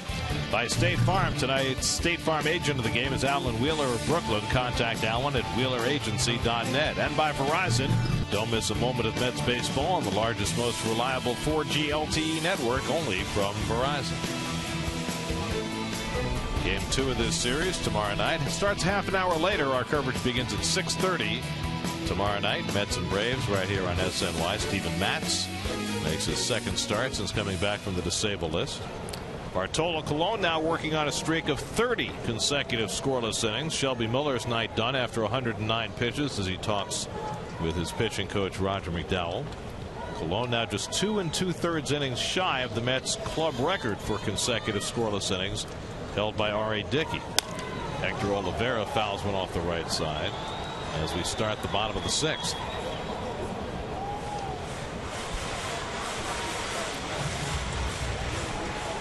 Oliveira 1 for 2, had an infield hit on a ball in the hole at short his last time up. Broken bat flare, and Duda's there to grab it. 1 out. Talking about getting sawed off. It's getting right in there with the pots and pans. For Colon, this scoreless streak began August 26th, 7 shutout innings against the Phillies. Then he made that relief outing against the Red Sox 3 days later, and 2 days after that threw 8 scoreless again against the Phillies before his complete game shutout against the Marlins on Saturday night. And now he's got 5 1/3 under his belt tonight. Here's Freddie Freeman, and he takes the fastball high. And you remember when he had that relief appearance, it was to a beleaguered bullpen. It was a worn out bullpen, and Bartolo is such a good soldier. Well, it's another situation tonight where the Mets are shy in the bullpen. Keith mentioned it earlier. Terry Collins is going to stay away from Jerry's Familia, who saved all 3 games in Washington. He's going to stay away from Tyler Clippard, who pitched the last 2 days. And Hansel Robles is back in the Dominican following the death of his grandfather. He'll probably be away a few days. So the Mets are very short in the bullpen. And Bart knows that. And, you know, he threw 100 pitches and went the distance against Miami with the bullpen kind of torn up at that point. And here he is in a similar spot tonight, trying to get deep into this game, and he's kept his pitch count down. He's really rallied.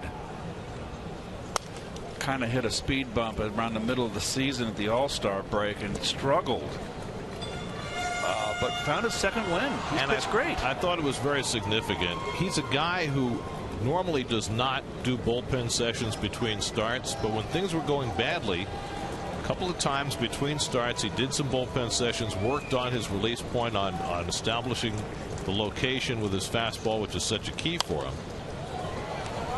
And he regained it. And who knows what he's capable of and what might lie ahead for Bartolo now, who was kind of written off as a potential postseason starter. But now with Matt Harvey's innings limits and concerns about Syndergaard's workload and all the other things that are going on, Nice struggling lately, who knows what Colon might be asked to do come October if the Mets get there.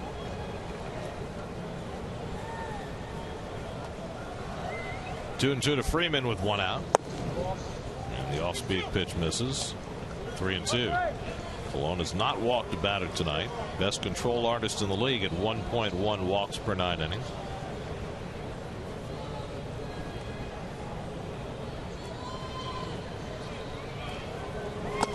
And that's inside ball 4, and Freeman's on. Well, you pitch Freeman. Freeman's the one guy in the order he has to be careful with. I'm sure he's unhappy with walking him. That's a free pass. Colon had retired 9 in a row before that walk. Now will face Pierzynski, who's hit the ball hard twice tonight. Single to left and lined out to center.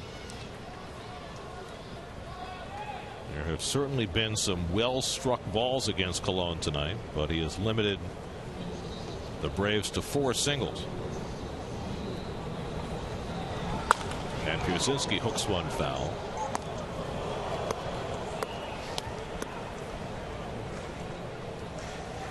It is just amazing how these fields recover from downpours today with the underground drainage systems before, back in our day, we might not have been able to play this game.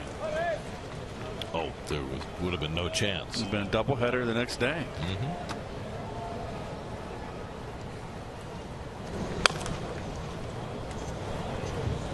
Well, it was looking earlier tonight in the bullpens like the streets of Venice was looking for a gondolier.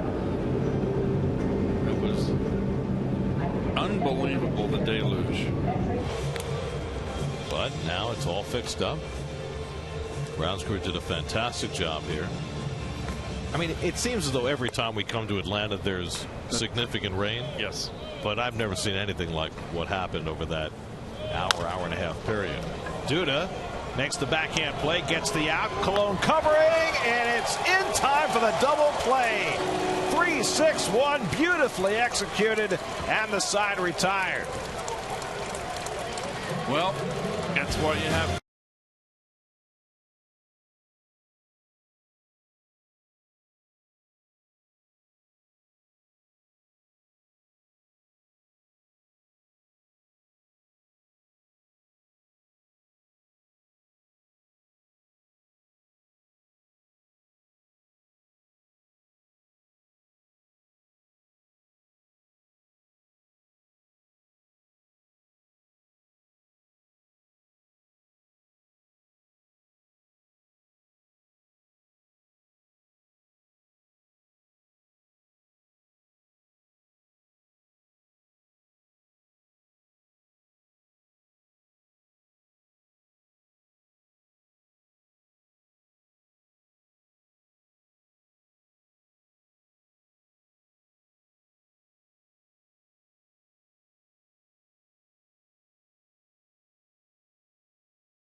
home runs for both the Mets and the Braves.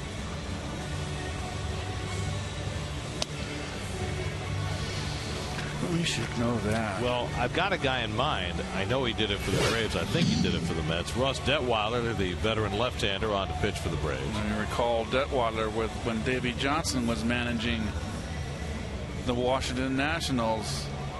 It was kind of their fourth starter and really had a bright future, but boy, it's turned sour for him. He was in Texas earlier this year. They released him in July. The Braves signed him. He didn't pitch well for the Rangers, and he has not pitched well for the Braves. Curtis Granderson leads off in the 7th. Mets up 3-0. Granderson's 0 for 3. So Shelby Miller goes a 21st consecutive start without getting a win. And for the 13th time this year, the Braves do not score when he's in the game. 13 of his 29 starts, they didn't get a single run when he was in the game. Hard to believe. He goes 6 innings, 3 runs, 7 hits, 2 walks, 1 intentional, 5 strikeouts, and a hit batsman.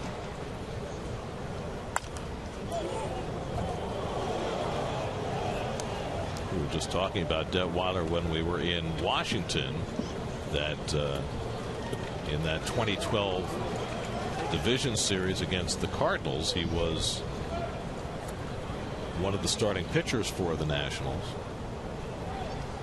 That one goes to the backstop, and somehow Curtis avoided it. I thought Curtis got drilled there. And in fact, Detwiler turned in as good a start as the Nationals had in that series.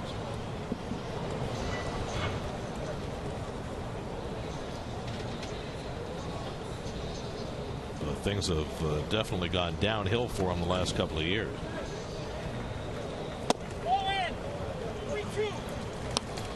I like the fact that the home plate umpire Tim Welke tells you the location of the pitch. He said ball in.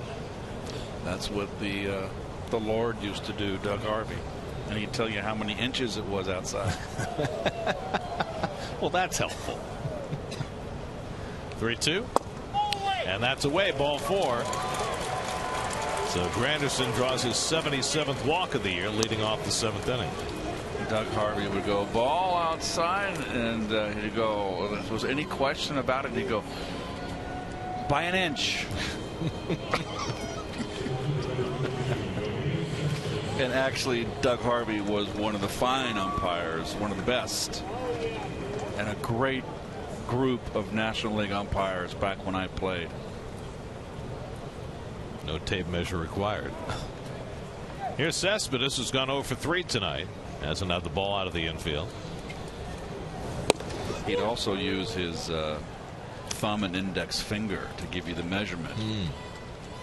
So he would hold up his left hand, and it would be 2 inches apart, and that would be basically he'd be right most of the time. That would be the argument ender right there. 1-1 to Cespedes. Well, there are your major league extra base hit leaders. Only Josh Donaldson and Nolan Arenado have more than Cespedes. Presented by DraftKings. Play daily fantasy baseball for free on DraftKings.com. Enter promo code NYM for free entry. Knee-high strike, 1-2. The other area where Cespedes is right near the top is in runs scored. 95 runs scored this year. That puts him third in the major leagues in that category. I like what Kelly Johnson said after the game yesterday. He said, what Cespedes is doing is like when your dad used to tell you about Clemente or Mantle. Yes. Or Willie Mays. Bounce down to third, a foul ball. I mean, I look at Cespedes and the number of things he can do, and some of his actions at the plate, and they do remind you a little of Willie Mays. They do. And double he hit to right center the other day in Washington, where he reached out. Yes, that was like Mays. He follows through like Mays. I mean, he's played 8 games this month, the month of September. He hits a rocket deep down the left field line, but foul. Wow, that would have been number 15. So the month of the 8 games of September. He's leading in runs scored, second in RBIs behind Carlos Gonzalez. And he's tied for second in hits and home runs. Nolan Arenado leads in both those categories.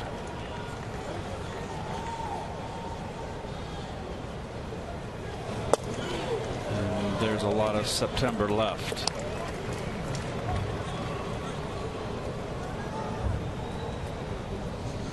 What do you think about the whole MVP conversation? Do you think it's legit for a guy who spent so little time in this league? I think that he'll get some votes, Gary, but he played 4/6 of the season in the American League. I just don't see it. 7th pitch of the at-bat coming from Detwiler. It's outside. I agree with you. I think he'll get votes, but I don't think anybody's for it. I don't believe anybody will put him at the top of the ballot. He's not going to get any first place or second place votes or third. You get a 5th place vote. I mean, Bryce Harper's going to be the MVP. I think that's almost certain, regardless of how the season finishes. 8th pitch of the at-bat coming, and Cespedes fouls it off. I know Goldschmidt will get some consideration. Anthony Rizzo will get some votes. Joey Votto off the big second half he's had. It's going to be like Mike Schmidt in '86 when he won the MVP, I believe. No one really.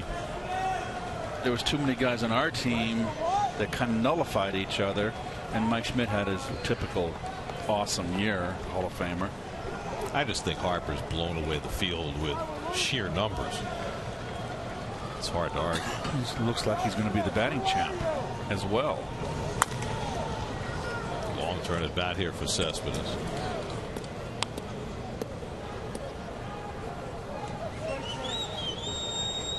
'29-year-old Ross Detweiler. Part of the Braves bullpen that has just lit things up. You know, the Braves had a stretch where they lost 19 of 20 before they went to Philly these last 3 days. And that's a walk to Cespedes, so the Mets have 2 men on. Back-to-back walks issued by Detweiler. In that 20-game stretch where the Braves went 1-19, they were outscored by 101 runs. 153 to 52. They were only the second team in modern Major League history to be outscored by 100 runs in a 20-game span. The 1939 Philadelphia Athletics being the only other.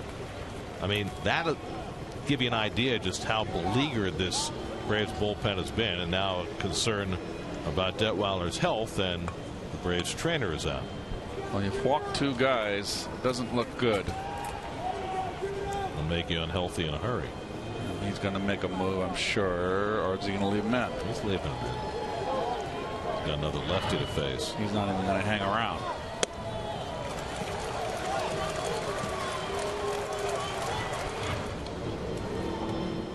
Well, yeah, Freddie's taking the baseball. Detweiler leaves shaking his head. He didn't want to pull him, did he? Another 7th inning where the Mets are drawing some walks. Where have we seen that before? Call to the bullpen brought to you by Verizon. We'll see who comes in for the Braves.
Of Major League Baseball.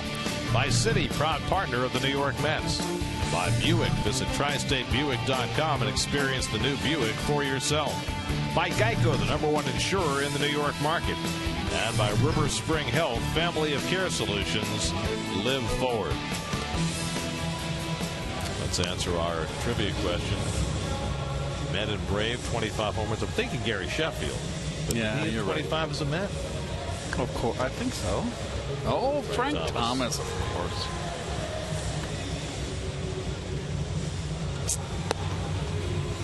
Andrew McKirahan gets as much time as he needs to warm up with Detweiler leaving because of injury. Well, look at those numbers. They're not pretty. That's to say the least. The strikeouts are good. The ERA, not so grand. We saw McKirahan in spring training as a Marlin. They took him in the Rule 5 draft from the Cubs. Braves got him on waivers. Then he was suspended for 80 games, about the same time Henry Mejia was.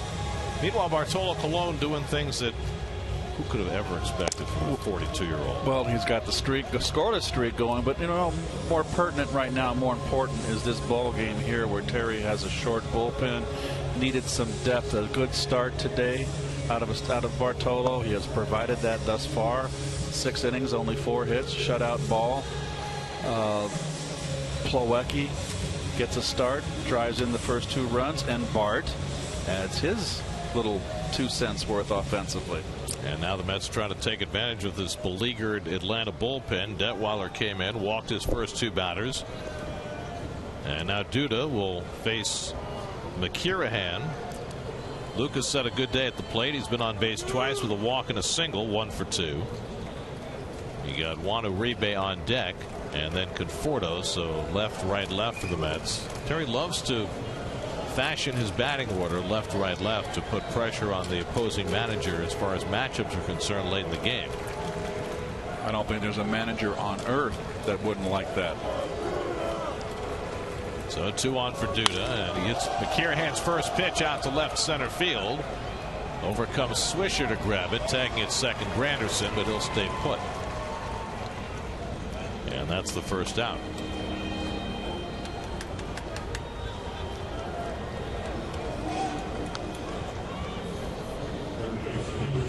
Now it's Uribe, who's 1 for 2. He was hit in the back by a pitch his last time up in a very uncomfortable spot, but stayed in.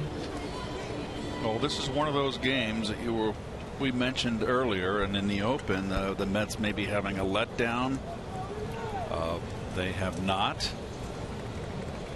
Bartolo Colon is taking care of business. Uribe getting the start at third base today. David Wright getting the day off. Daniel Murphy getting the day off. And Travis d'Arnaud. The only concern is about Murph and that quad that he came back from after just a few days on the sidelines.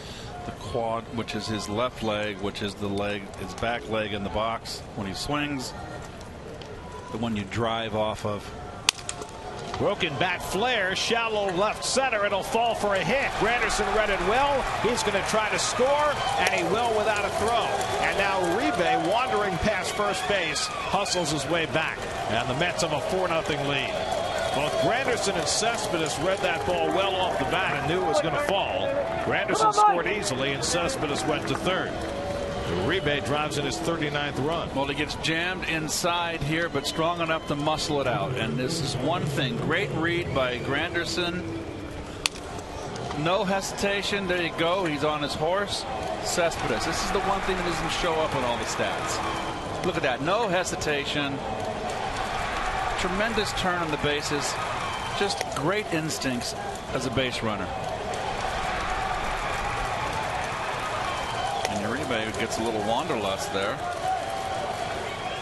had to beat Freeman back to the bag, and he did. So the Mets now lead 4-0. Here's Conforto, first and third and 1 out. And takes a strike.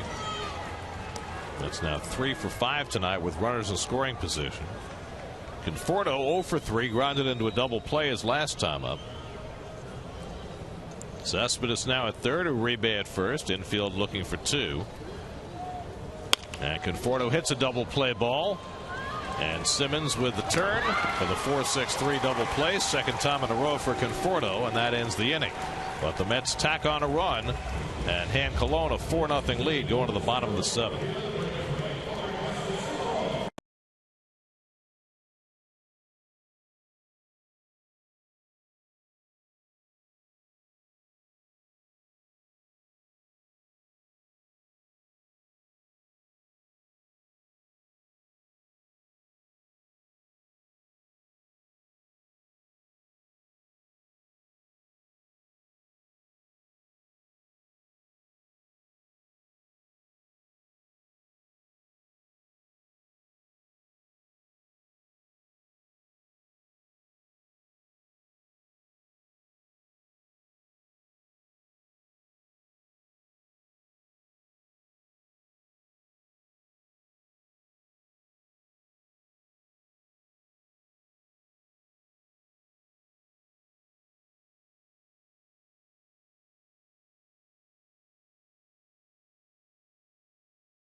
SNY for behind-the-scenes access, player reactions, and a complete game breakdown with exclusive on-field interviews and Todd Bowles' post-game comments on Jets Post-Game Live, presented by Toyota, Sunday immediately after the Jets-Browns game, only on SNY. Nick Swisher leads off the home seventh against Bartolo Colon, who with 6 scoreless innings tonight has run his shutout string to 31 consecutive innings, now just an inning and 2/3 shy of R.A. Dickey's club record. Swisher hooks one foul, and it's 1-1. Lots of souvenirs per capita. Yes, I would say this reminds me of an old Candlestick Park crowd back in the early 70s.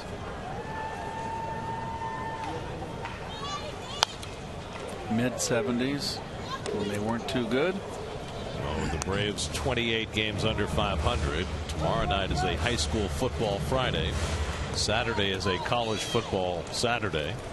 Sunday is the first day of the NFL, and we're in football country. So yes, we are. We may not see crowds much bigger than this the entire weekend.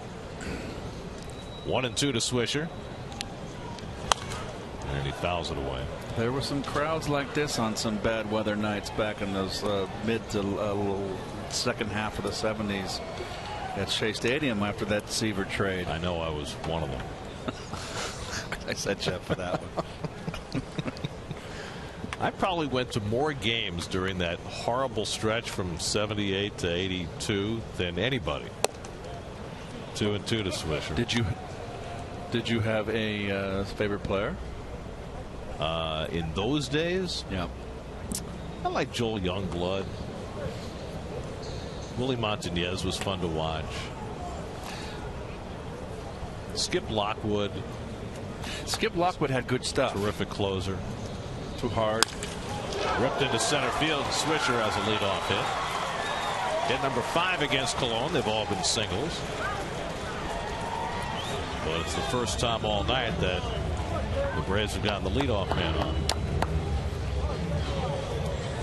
Base hit up the middle by Swisher.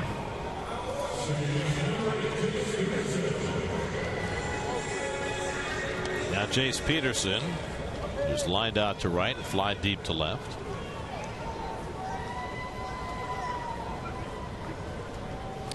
You had Alex Trevino, who was the line drive hitting catcher with Ron.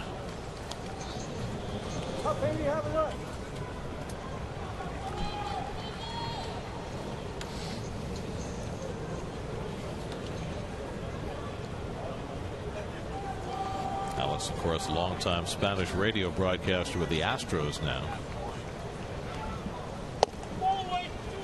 2-0 to Peterson. A few times Cologne's been behind on the count today.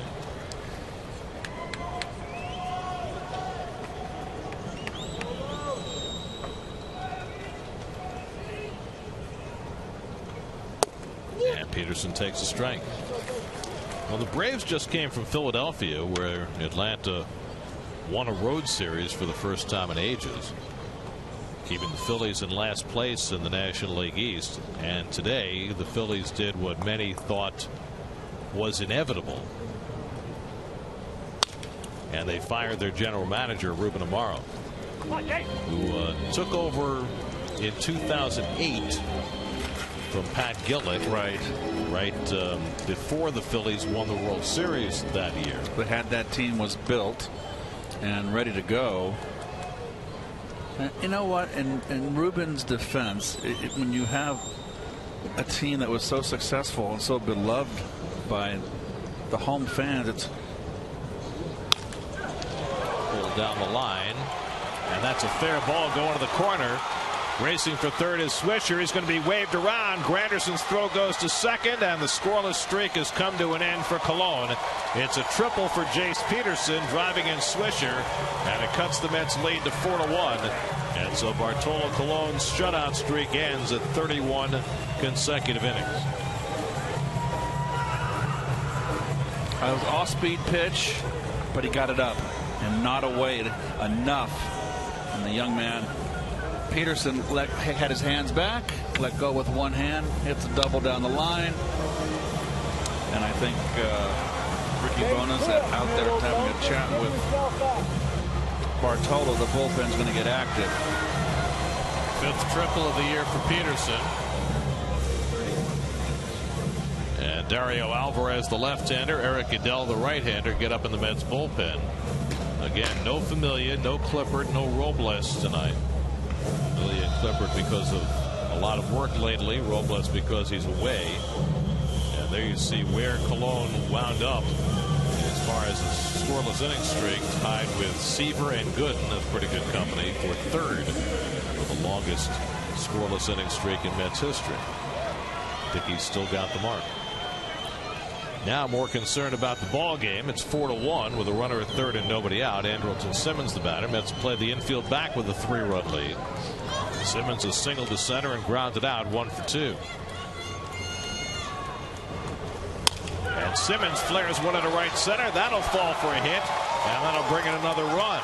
Peterson comes in to score. 3 straight hits for the Braves to start this 7th inning. It's now 4-2 New York. It's starting to get a little dicey now.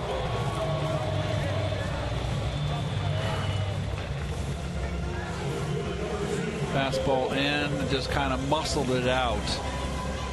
Simmons. And we'll see how long or how patient Terry is here with Bartolo in this inning.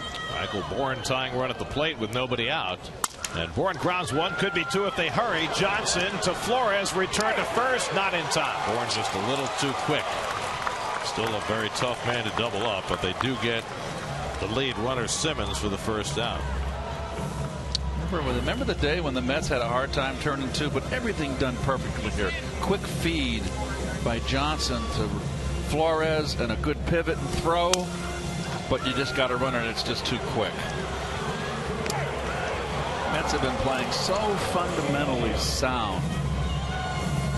And that's usually a recipe for success. And I think Terry's going to, let's see, he's going to take a step back down. Adonis Garcia is going to be the pinch hitter.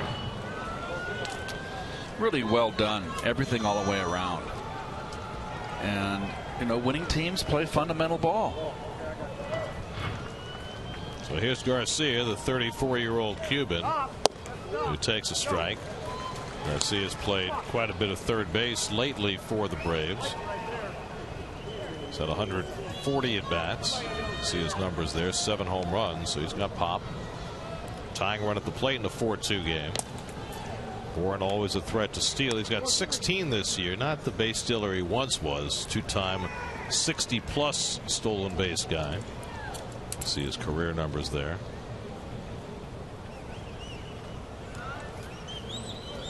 And Garcia fouls off the slider. 0-2. Well, you see why he's got some pop here. Another big swinger. Boy, coming out of his shoes.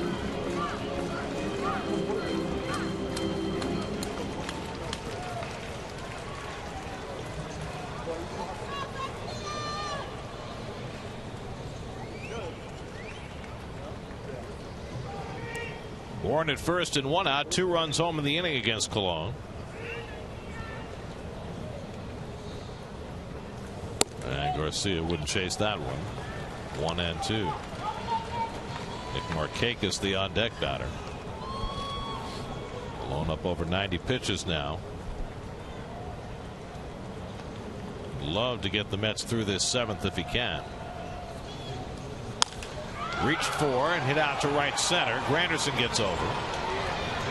And that's the 2nd out. Tagging is Bourne, but he'll stay put at first base. Really, really smart pitching from Cologne, realizing he's got a power bat up there and just stayed away from him with breaking stuff. And Terry's going to lift him right here with the left hand hitting Markakis. So Dario Alvarez, who made his season debut by striking out Bryce Harper the other day, will come on to face Nick Markakis to try to get the Mets through this 7th. Kirk Neuenhuis is coming in as well, so the Mets will be making a double switch, and Conforto will come out of the game. Cologne leads with a 4-2 lead. We'll be right back.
Oh, and that's Dario Alvarez. Well, he had the first appearance in Washington on Monday, and he had to face on the road probably the MVP and the batting champ, and Bryce Harper fell behind 3-0 and struck him out. Came from behind. So here he is, called upon by Terry to get a third out of this inning. And he'll come in to face Nick Markakis. Cologne leaves after 6 2/3, 94 pitches, 2 runs, 7 hits, 1 walk, 2 strikeouts. Chance for his 14th win if the bullpen can get 7 outs for him. Markakis 0 for 3 tonight, robbed of a hit on a terrific play by Flores his last time up. And Alvarez misses badly with that first slider.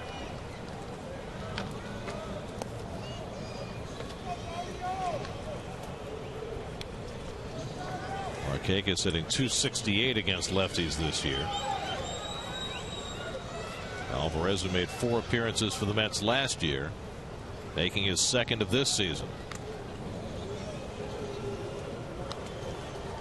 Eric Goodell ready to go if needed. He will be needed for Hector Olivero if Alvarez does not put Markakis away. And I would suspect Goodell's going to pitch the 8th anyway, as Markakis fouls back the fastball.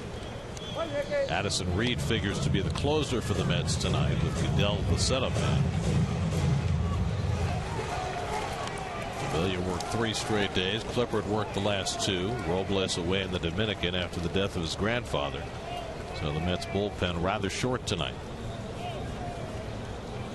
Markakis hits it out to left. Neuenhuis just into the game. Is there to grab it, and that retires the side. So Alvarez gets his man. 2 runs for the Braves in that bottom of the 7th. Mets lead 4-2.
And the veteran right-hander Edwin Jackson will come in to pitch for the Braves. There's Edwin's numbers for the year. Respectable in 35 games. He was released by the Cubs in July, signed by the Braves in August. Kind of ironic that 2 of the Nationals' 2012 starting pitchers in the playoffs that year that Strasburg was sat down and excused from the playoffs because of Tommy John surgery. Edwin Jackson and Ross Detweiler were 2 keys on that team. And both pitching in relief tonight for the Braves. Unbelievable. Very strange, right? Yeah. Wilmer Flores leads off for the Mets in the 8th. Wilmer had an infield hit when Miller fell down trying to come off the mound in the 6th inning. Jackson, the 3rd Atlanta reliever, and keeps the slider away from Flores. 0-1. Flores, Johnson, and Plawecki for the Mets. Jackson just turned 32 yesterday, and he still throws hard. Average fastball velocity 94 this year. Been a starter most of his career. He's exclusively been used out of the pen this year. And he finds the corner. 0-2. Well, this would be a wonderful game for the Mets to win.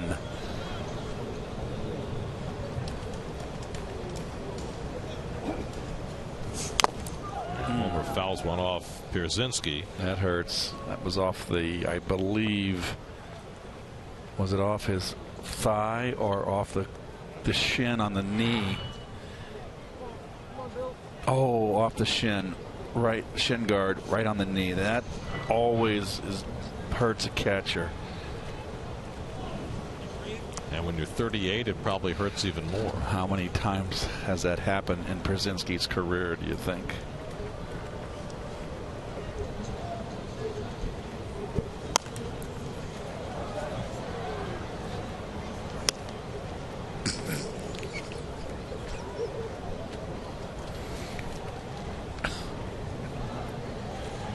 Jackson first came up with the Dodgers, he was just a pup. He was 19 when he first pitched in the big leagues with the Dodgers in 2003. Always looked like he was going to be a star, and it never quite worked out for him. And he has been well traveled now with his 9th major league team.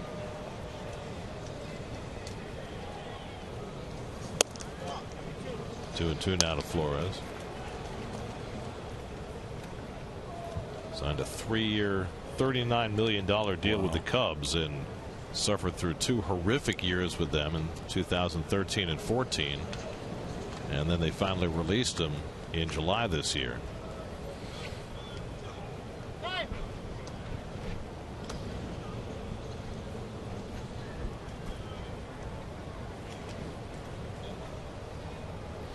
Seventh pitch to Flores, and he takes one the other way foul.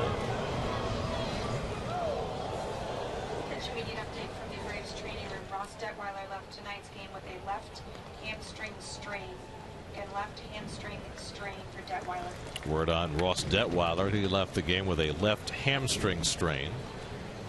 That's why he came out after 2 batters.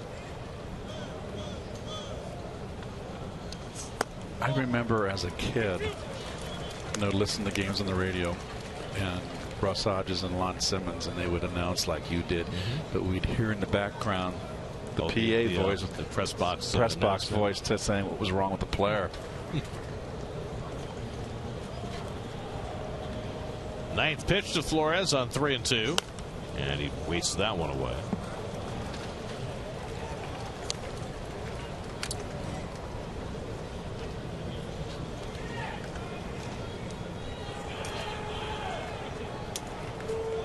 Edwin Jackson, who once threw a no-hitter for the Arizona Diamondbacks, throwing 149 pitches. And how many walks? Did he walk a lot that game? I don't remember. Up the middle of the diamond, that's a base hit for Wilmer Flores. Quite an at-bat for Wilmer. Gets the base hit on the 10th pitch of the at-bat.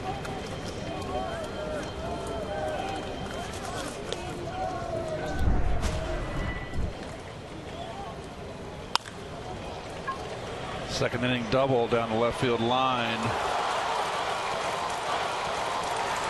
And Freeman running with them, woofing them. Yes, they played together. Having fun, old teammates. Eric Young is going to run for Flores at first base. So they'll probably get Tejada in for defense. So the Mets bidding for a little cushion here in the 8th. Get EY into the game to try and steal a base if he can. Nothing gets by Terry. Always on point. And there was a lot of, 5 years that Terry was manager of the Mets. A lot of second half games that meant nothing. He never falls asleep.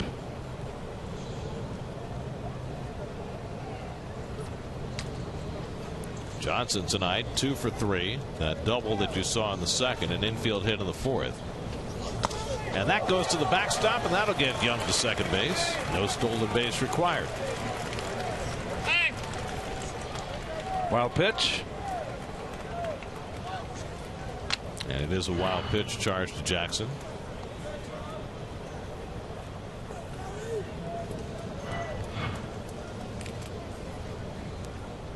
And Brzezinski out to talk to Jackson, who's kicking some mud out of his cleats, and you can understand that after all the rain we had. How caked up that mound might be. And it's always a pain in the neck, Gary, when you played on a wet field and that you had to get. We had tongue depressors. I'm sure they still use the same thing.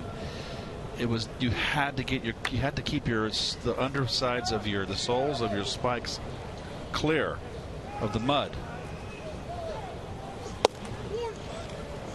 You can do some serious slip sliding away.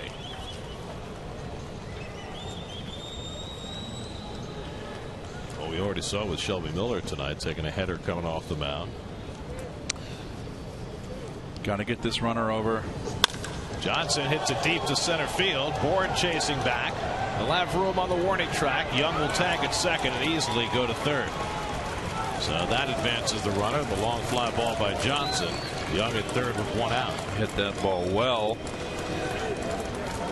and gets the job done. A big run to pick up here.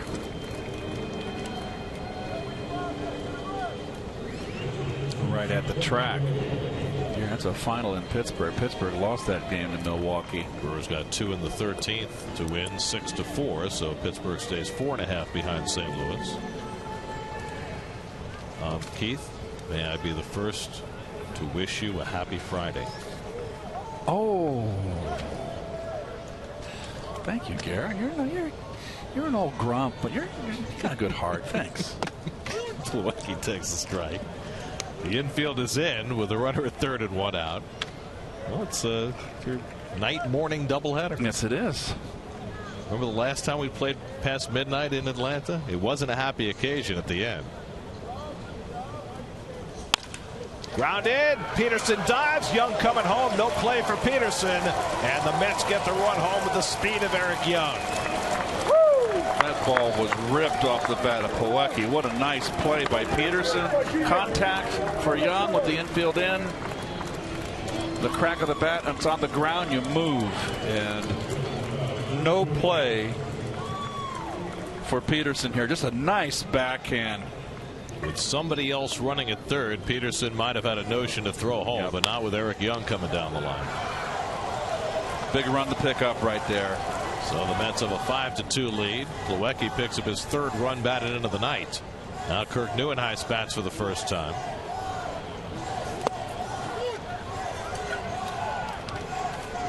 Remember the game? It was the night before the Harvey Wheeler doubleheader. Dylan G pitched for the Mets. We had a rain delay, started about 10:30, and G pitched a tremendous game. 1-0 lead going into the ninth. Lost it. And then Freddie Freeman hit the home run to win. Yes, you are. They're chanting your name, Keith. Well, 17s, that's why they're doing it. Oh, where are they? Oh, I see them. Hey, right on, bro.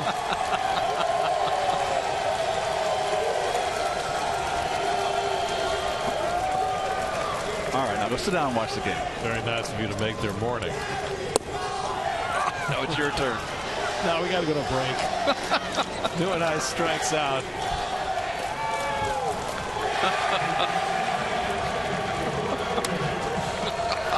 Die-hard Met fans, they're everywhere. 5-2 Mets as we go to the bottom of the eighth. What was that?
Home 8th inning, Dario Alvarez will stay in. Ruben Tejada will take over at shortstop. Braves up with the right-hand batter Hector Oliveira, but then the two lefties, Freeman and Pierzynski. So Alvarez, who got the last out in the 7th, stays in. Oliveira fouls it off. Well, there's a lot of left-handers in this lineup, all the way down. So you got Pierzynski, Swisher's a switch hitter. Then you got Peterson behind him, who's a lefty. Ball and a strike to Oliveira, who's 1 for 3, an infield hit in the 3rd. So Alvarez, who was brought in to get the left-hand hitter Markakis out in the 7th, got the fly ball from him. Now protecting a 3-run lead, and he misses with the slider to Oliveira, 2-1. Eric Goodell staying busy, and Sean Gilmartin up as well in the Mets bullpen. This is one that Terry's trying to piece together in unorthodox fashion. He's got Addison Reed to close in the 9th.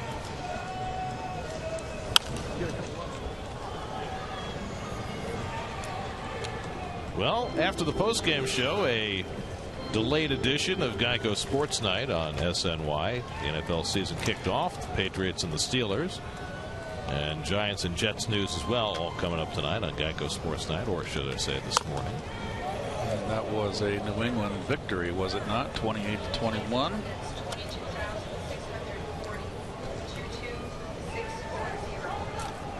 I don't believe that for a minute. Well, I guess the fans heard the press box announcement. 22,640 on hand tonight.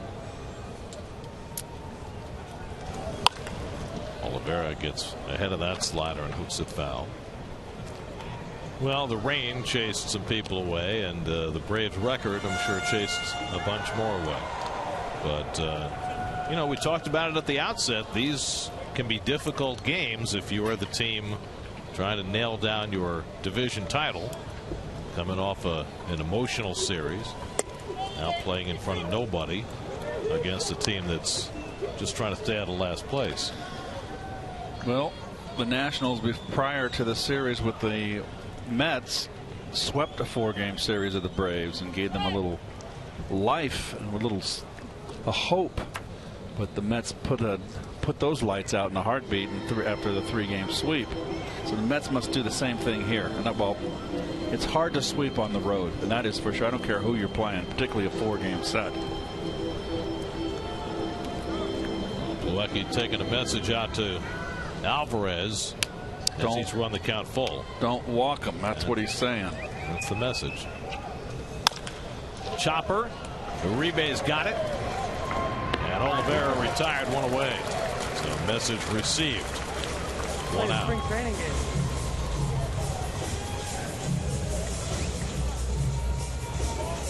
Now Freddie Freeman, who's been on base twice tonight with a single and a walk against Bartolo Colon. Colon went 6 2/3, stretched his scoreless inning streak to 31 before the Braves scored 2 in the 7th against him. Gave up 2 runs, 7 hits, a walk, and 2 strikeouts. And whereas Colon's ERA looked like it was pushing toward 5 not long ago, he's got it down to 4.13 now. Well, it's 4 starts now, Gary, and you wedge in a 1 relief appearance where it's been vintage Bartolo and much needed down the stretch. 0-2 to Freeman.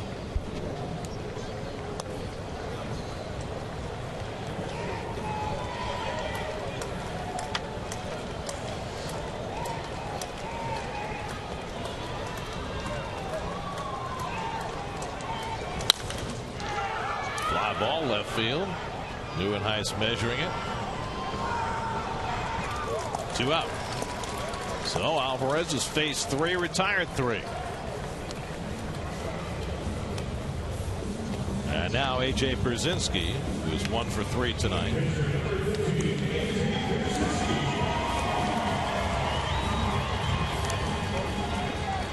Last time up, Pierzynski with Freeman at first at a ground ball to Duda, who started a 3-6-1 double play with Colon nimbly handling the end of it.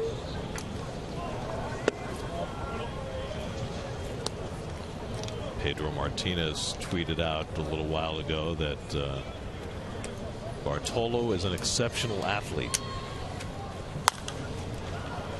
And, you know, it gets lost because of his physique, but he is. There's no doubt about it. I mean, he knows how to play the game. He fields his position. I'm not going to put him in the same class of Rick Russell, who was a little bit overweight, but was a real great fielder on the mound. But I don't think Big Daddy pitched till he was 42. No. Either.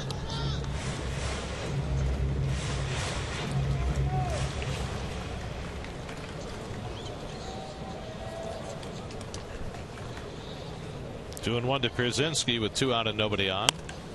And he gets jammed and pops it up. Plawecki back and reaches it right before he got to the screen. And that retires the side. Quite a job by Dario Alvarez. 4 up and 4 down in relief. And that helps hold the fort for the shortened Mets bullpen. On to the 9th. Mets up 5-2.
Heineken Mets box score.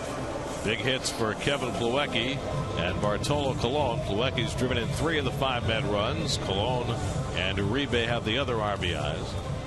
And the Mets have a 3-run lead as we go to the 9th. And rookie right-hander Ryan Kelly, the next Atlanta reliever. Well, numbers aren't pretty. 15 hits, 11 and a third.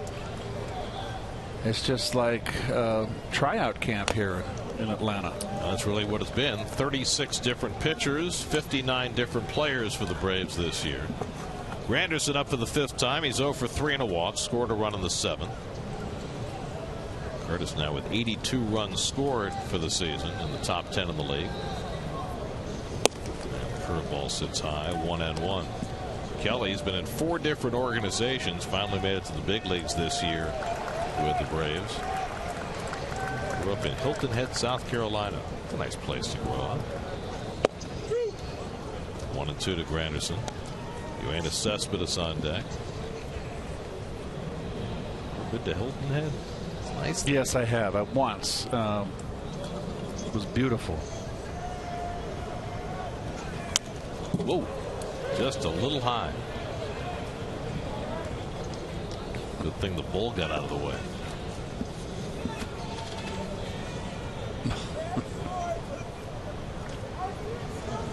Mets 5 runs, 9 hits. The Braves 2 runs, 7 hits. We're in the 9th. And Granderson takes high, and it's 3-2. Ross Detweiler was the first Braves reliever tonight. He left after walking 2 batters to a hamstring injury.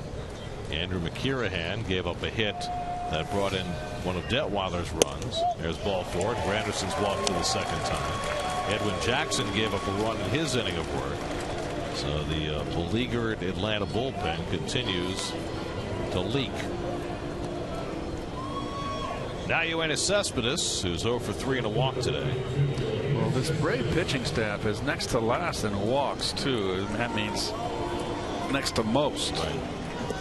Whereas the Mets are at the 2nd fewest. Coming into the day, the Atlanta staff had walked 134 more batters than the Mets staff.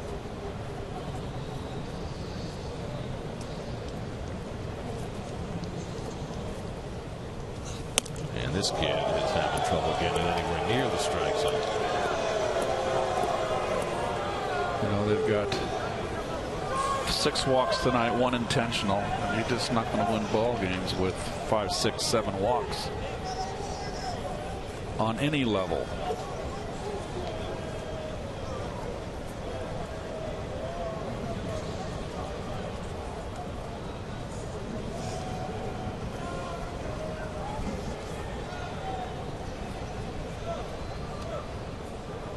Gonzalez has seen a lot of that, probably more than he ever hopes to again.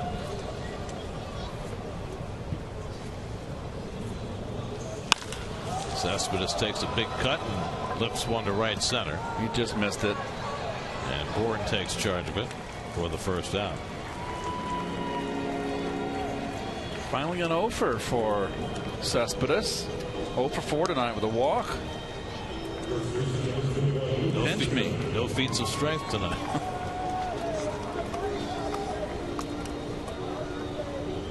But no airing of grievances either.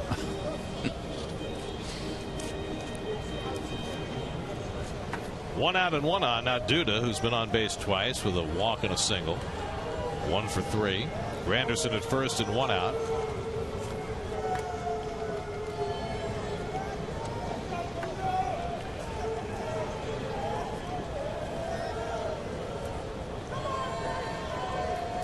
Addison Reed was throwing a moment ago in the Mets bullpen. Looks like he will get the 9th.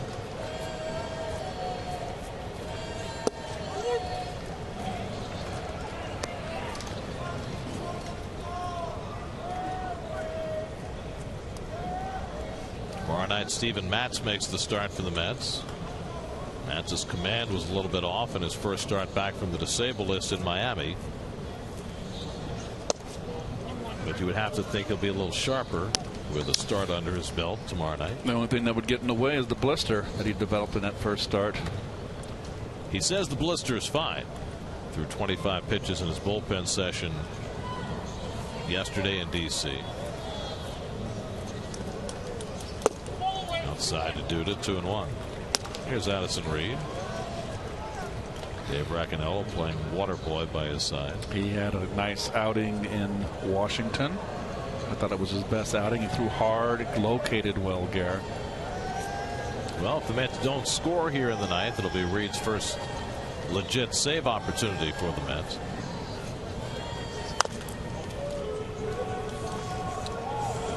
Tonight's starting pitchers brought to you by People's United Bank. 21st consecutive start for Shelby Miller without a win. It will be nearly 4 months by the time he makes his next start since he last got a victory. And Bartolo, if the Mets hang on, will vault into the team lead with 14 wins. 2-2 to Duda. Tries to hold the swing, and he did not go around. Timmons with the call down to third, 3-2. So the Mets signed Bartolo to a 2-year deal. Aging pitcher. Would you have ever thought that he'd win 30 ball games?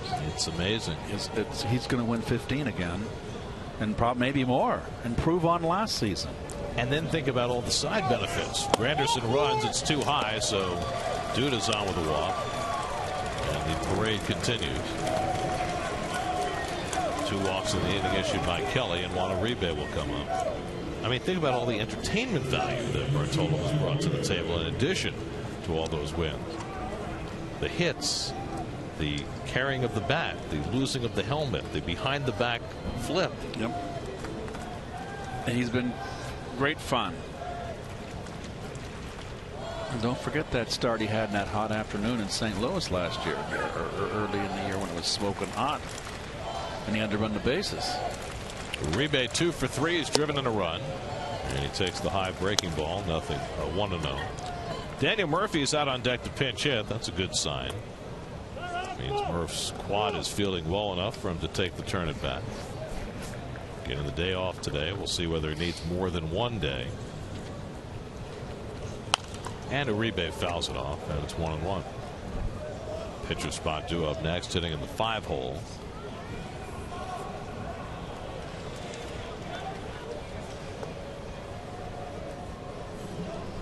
The Nationals are off tonight, so if the Mets win, they'll increase their lead to 7.5 in the National League East.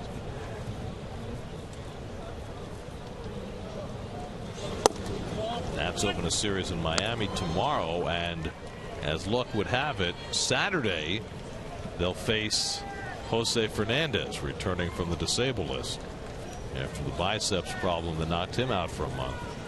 That'll make their task even more formidable.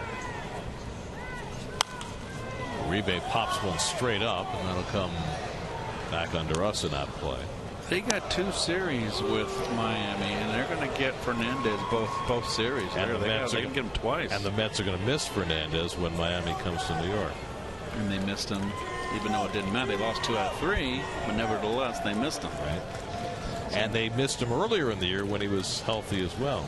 And it seems as though the Mets have had a bunch of good fortune in that regard this year. The planets and stars are aligning. Moon is in the 7th house. Uribe drives one to the gap in left center field. Granderson can walk home. Racing for third is Duda. He's going to be waved around. It's a 2-run double for Juan Uribe, and the Mets now lead at 7-2 in the ninth. A 3 RBI game for Juan Uribe, coming back to the team that traded him away. That is the icing on the cake here. 3-hit day for Juan. He has not lost it. Duda in the backside. There's no doubt that ball, big wide turn. Lucas, come on there. There's a much tighter turn right there. So 2 runs home here in the ninth. Mets now with a 5-run lead. Daniel Murphy pinch hitting and takes a curveball for a strike. Murphy yesterday 0 for 4 in Washington. He went 0 for 12 in that series in D.C. His first 3 starts since coming back from the quad injury.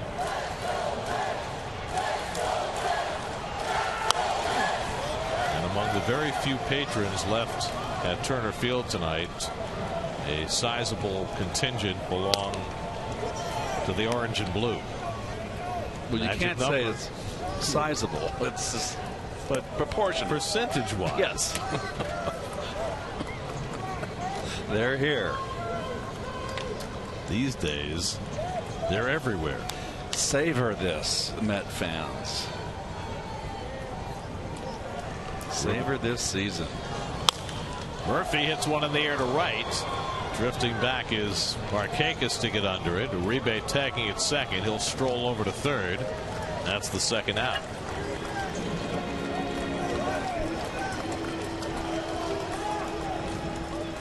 So Murphy is retired, and now Ruben Tejada will bat for the first time. Tejada came in for defense last inning.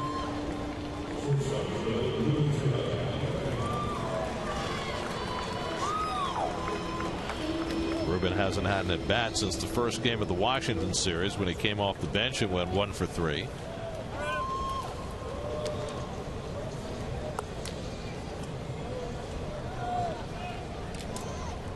Mets now 7 runs and 10 hits. The Braves 2 runs and 7 hits.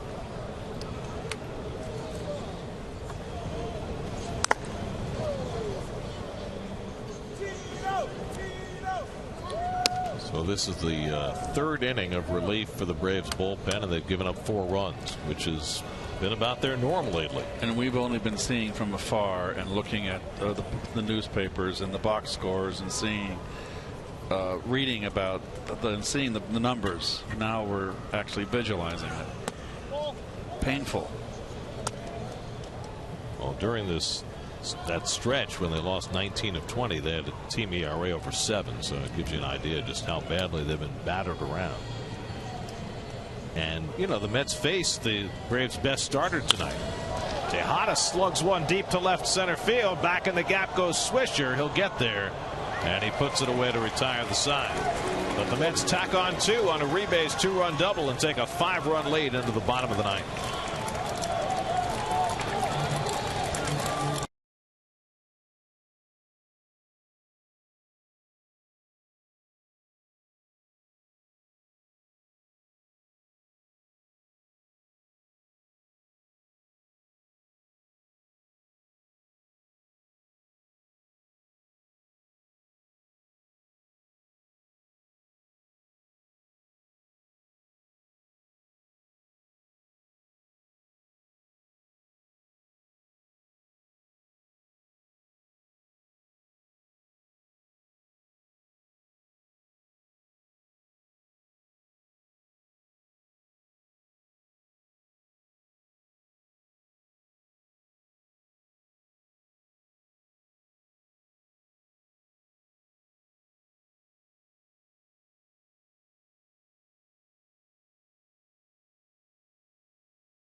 Morning, don't you think?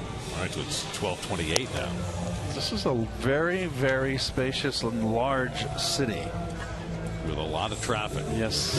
Addison Reed will try and protect a 5-run lead in the bottom of the 9th. Well, he had a fine outing in the 2nd game. He came in after the Mets tied it up in the 7th in that 2nd game Saturday in Washington. Came in with a tie ball game, and he gave up a hit, but had a scoreless inning and got the win. Got the win when Neuenhuis hit the home run in the 8th. His first win as a Met.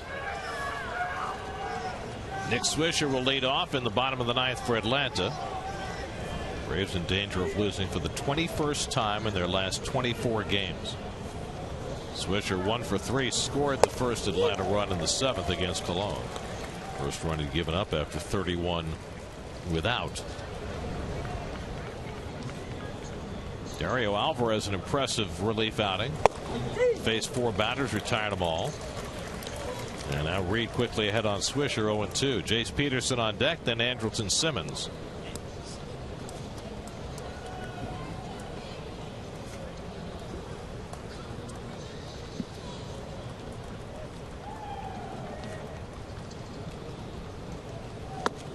And he strikes him out on 3 pitches.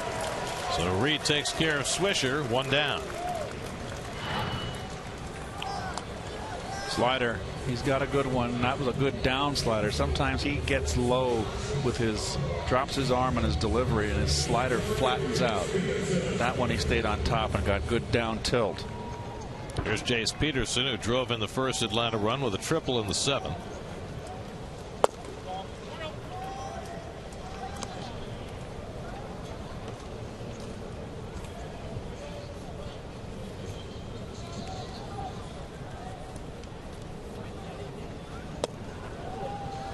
Addison Reed, his 6th appearance as a Met after coming over from Arizona.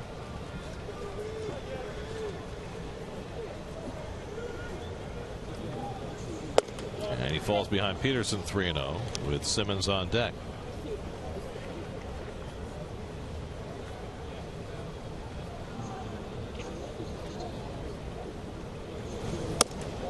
And there's ball 4, so 4-pitch walk to Jace Peterson, and the Braves have a 1-out base runner. Well, you know, there's a lot of Mets out there on that field that just want to get inside. A big long rain delay here. It's been 2 straight long nights for the Mets. They played a night game last night in D.C., got to their hotel about 3 o'clock in the morning here in Atlanta, and they're hoping for a little earlier bedtime tonight. Simmons is 2 for 3, drove in a run with a 7th inning single. Duda will play behind Peterson at first, and Simmons takes a knee-high strike. Not a save situation for Reed, who was ready for that opportunity, but the Mets scored 2 in the 9th to take it away.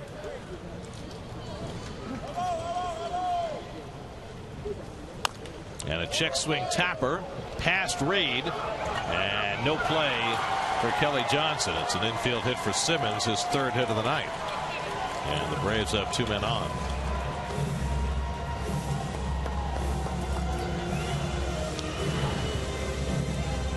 Little swinging bunt here. Kelly was late getting in on that ball. Just a little late reacting. So 2 on, and now Michael Bourne, who's 0 for 3 tonight. Todd Cunningham has come out on deck. He'll be a pinch hitter.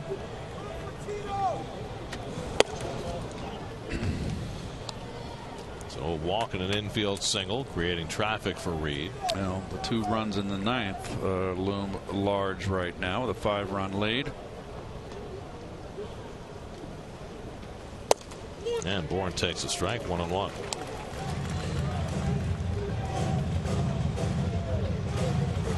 Peterson at 2nd, Simmons at 1st, and 1 out. As I've already seen how hard Bourne is to double up. They had what looked like a perfectly tailored double play in the 7th, but Bourne was able to beat the Rap at first.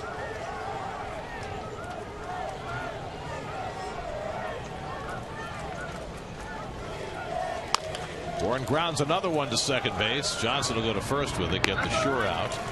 And now they're 2 away. Runners advance to 2nd and 3rd, but now the Braves are down to their final out. And Todd Cunningham will come up to pinch hit.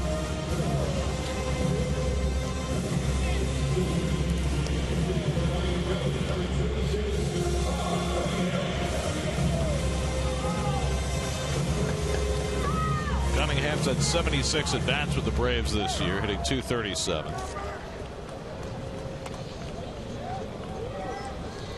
It's his 3rd appearance of the year on the roster for the Bravos. 2nd round pick out of Jacksonville State back in 2010. Switch hitter, batting left, and he takes a fastball strike. 0-1.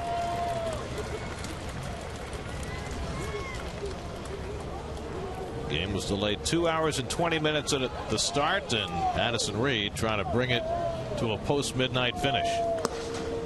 Plawecki knocks it down to keep the runner at 3rd, 1-1. Well, nice block by Plawecki, who's one of the heroes. He did that with his bare hand, if you noticed that. Drove in 3 runs along with Uribe. And really what is going to be, with this final out, hopefully, a very nice win for the Mets. And now the Braves are down to their final strike. And that gets the Met fan contingent behind the Mets dugout on their feet.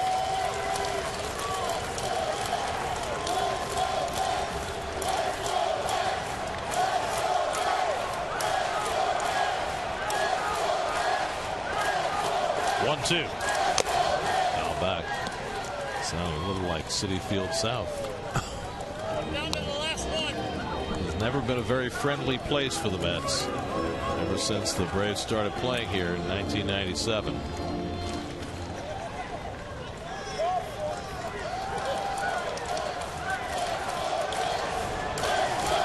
Plenty of friends here tonight. 1-2. And Cunningham dribbles one foul. That ball almost off the ground. Once again, I won't be contemporary. It was like a Richie Hebner swing. Who? All you young kids don't know who Richie Hebner is, don't worry about it. You can go on the Google and you can get images and watch his swing. Cunningham hits one out to left. Neuenhuis coming on, and the ball game is over. Addison Reed finishes it off. Bartolo Colon gets his 14th win. 3 RBIs apiece for Plawecki and Uribe. And the Mets win their 4th straight and open up a 7.5 game lead. Reduce the magic number to 16 as they beat the Braves 7-2. Well, this was a game that Terry Collins in his pregame interview said, he'd love to get depleted bullpen,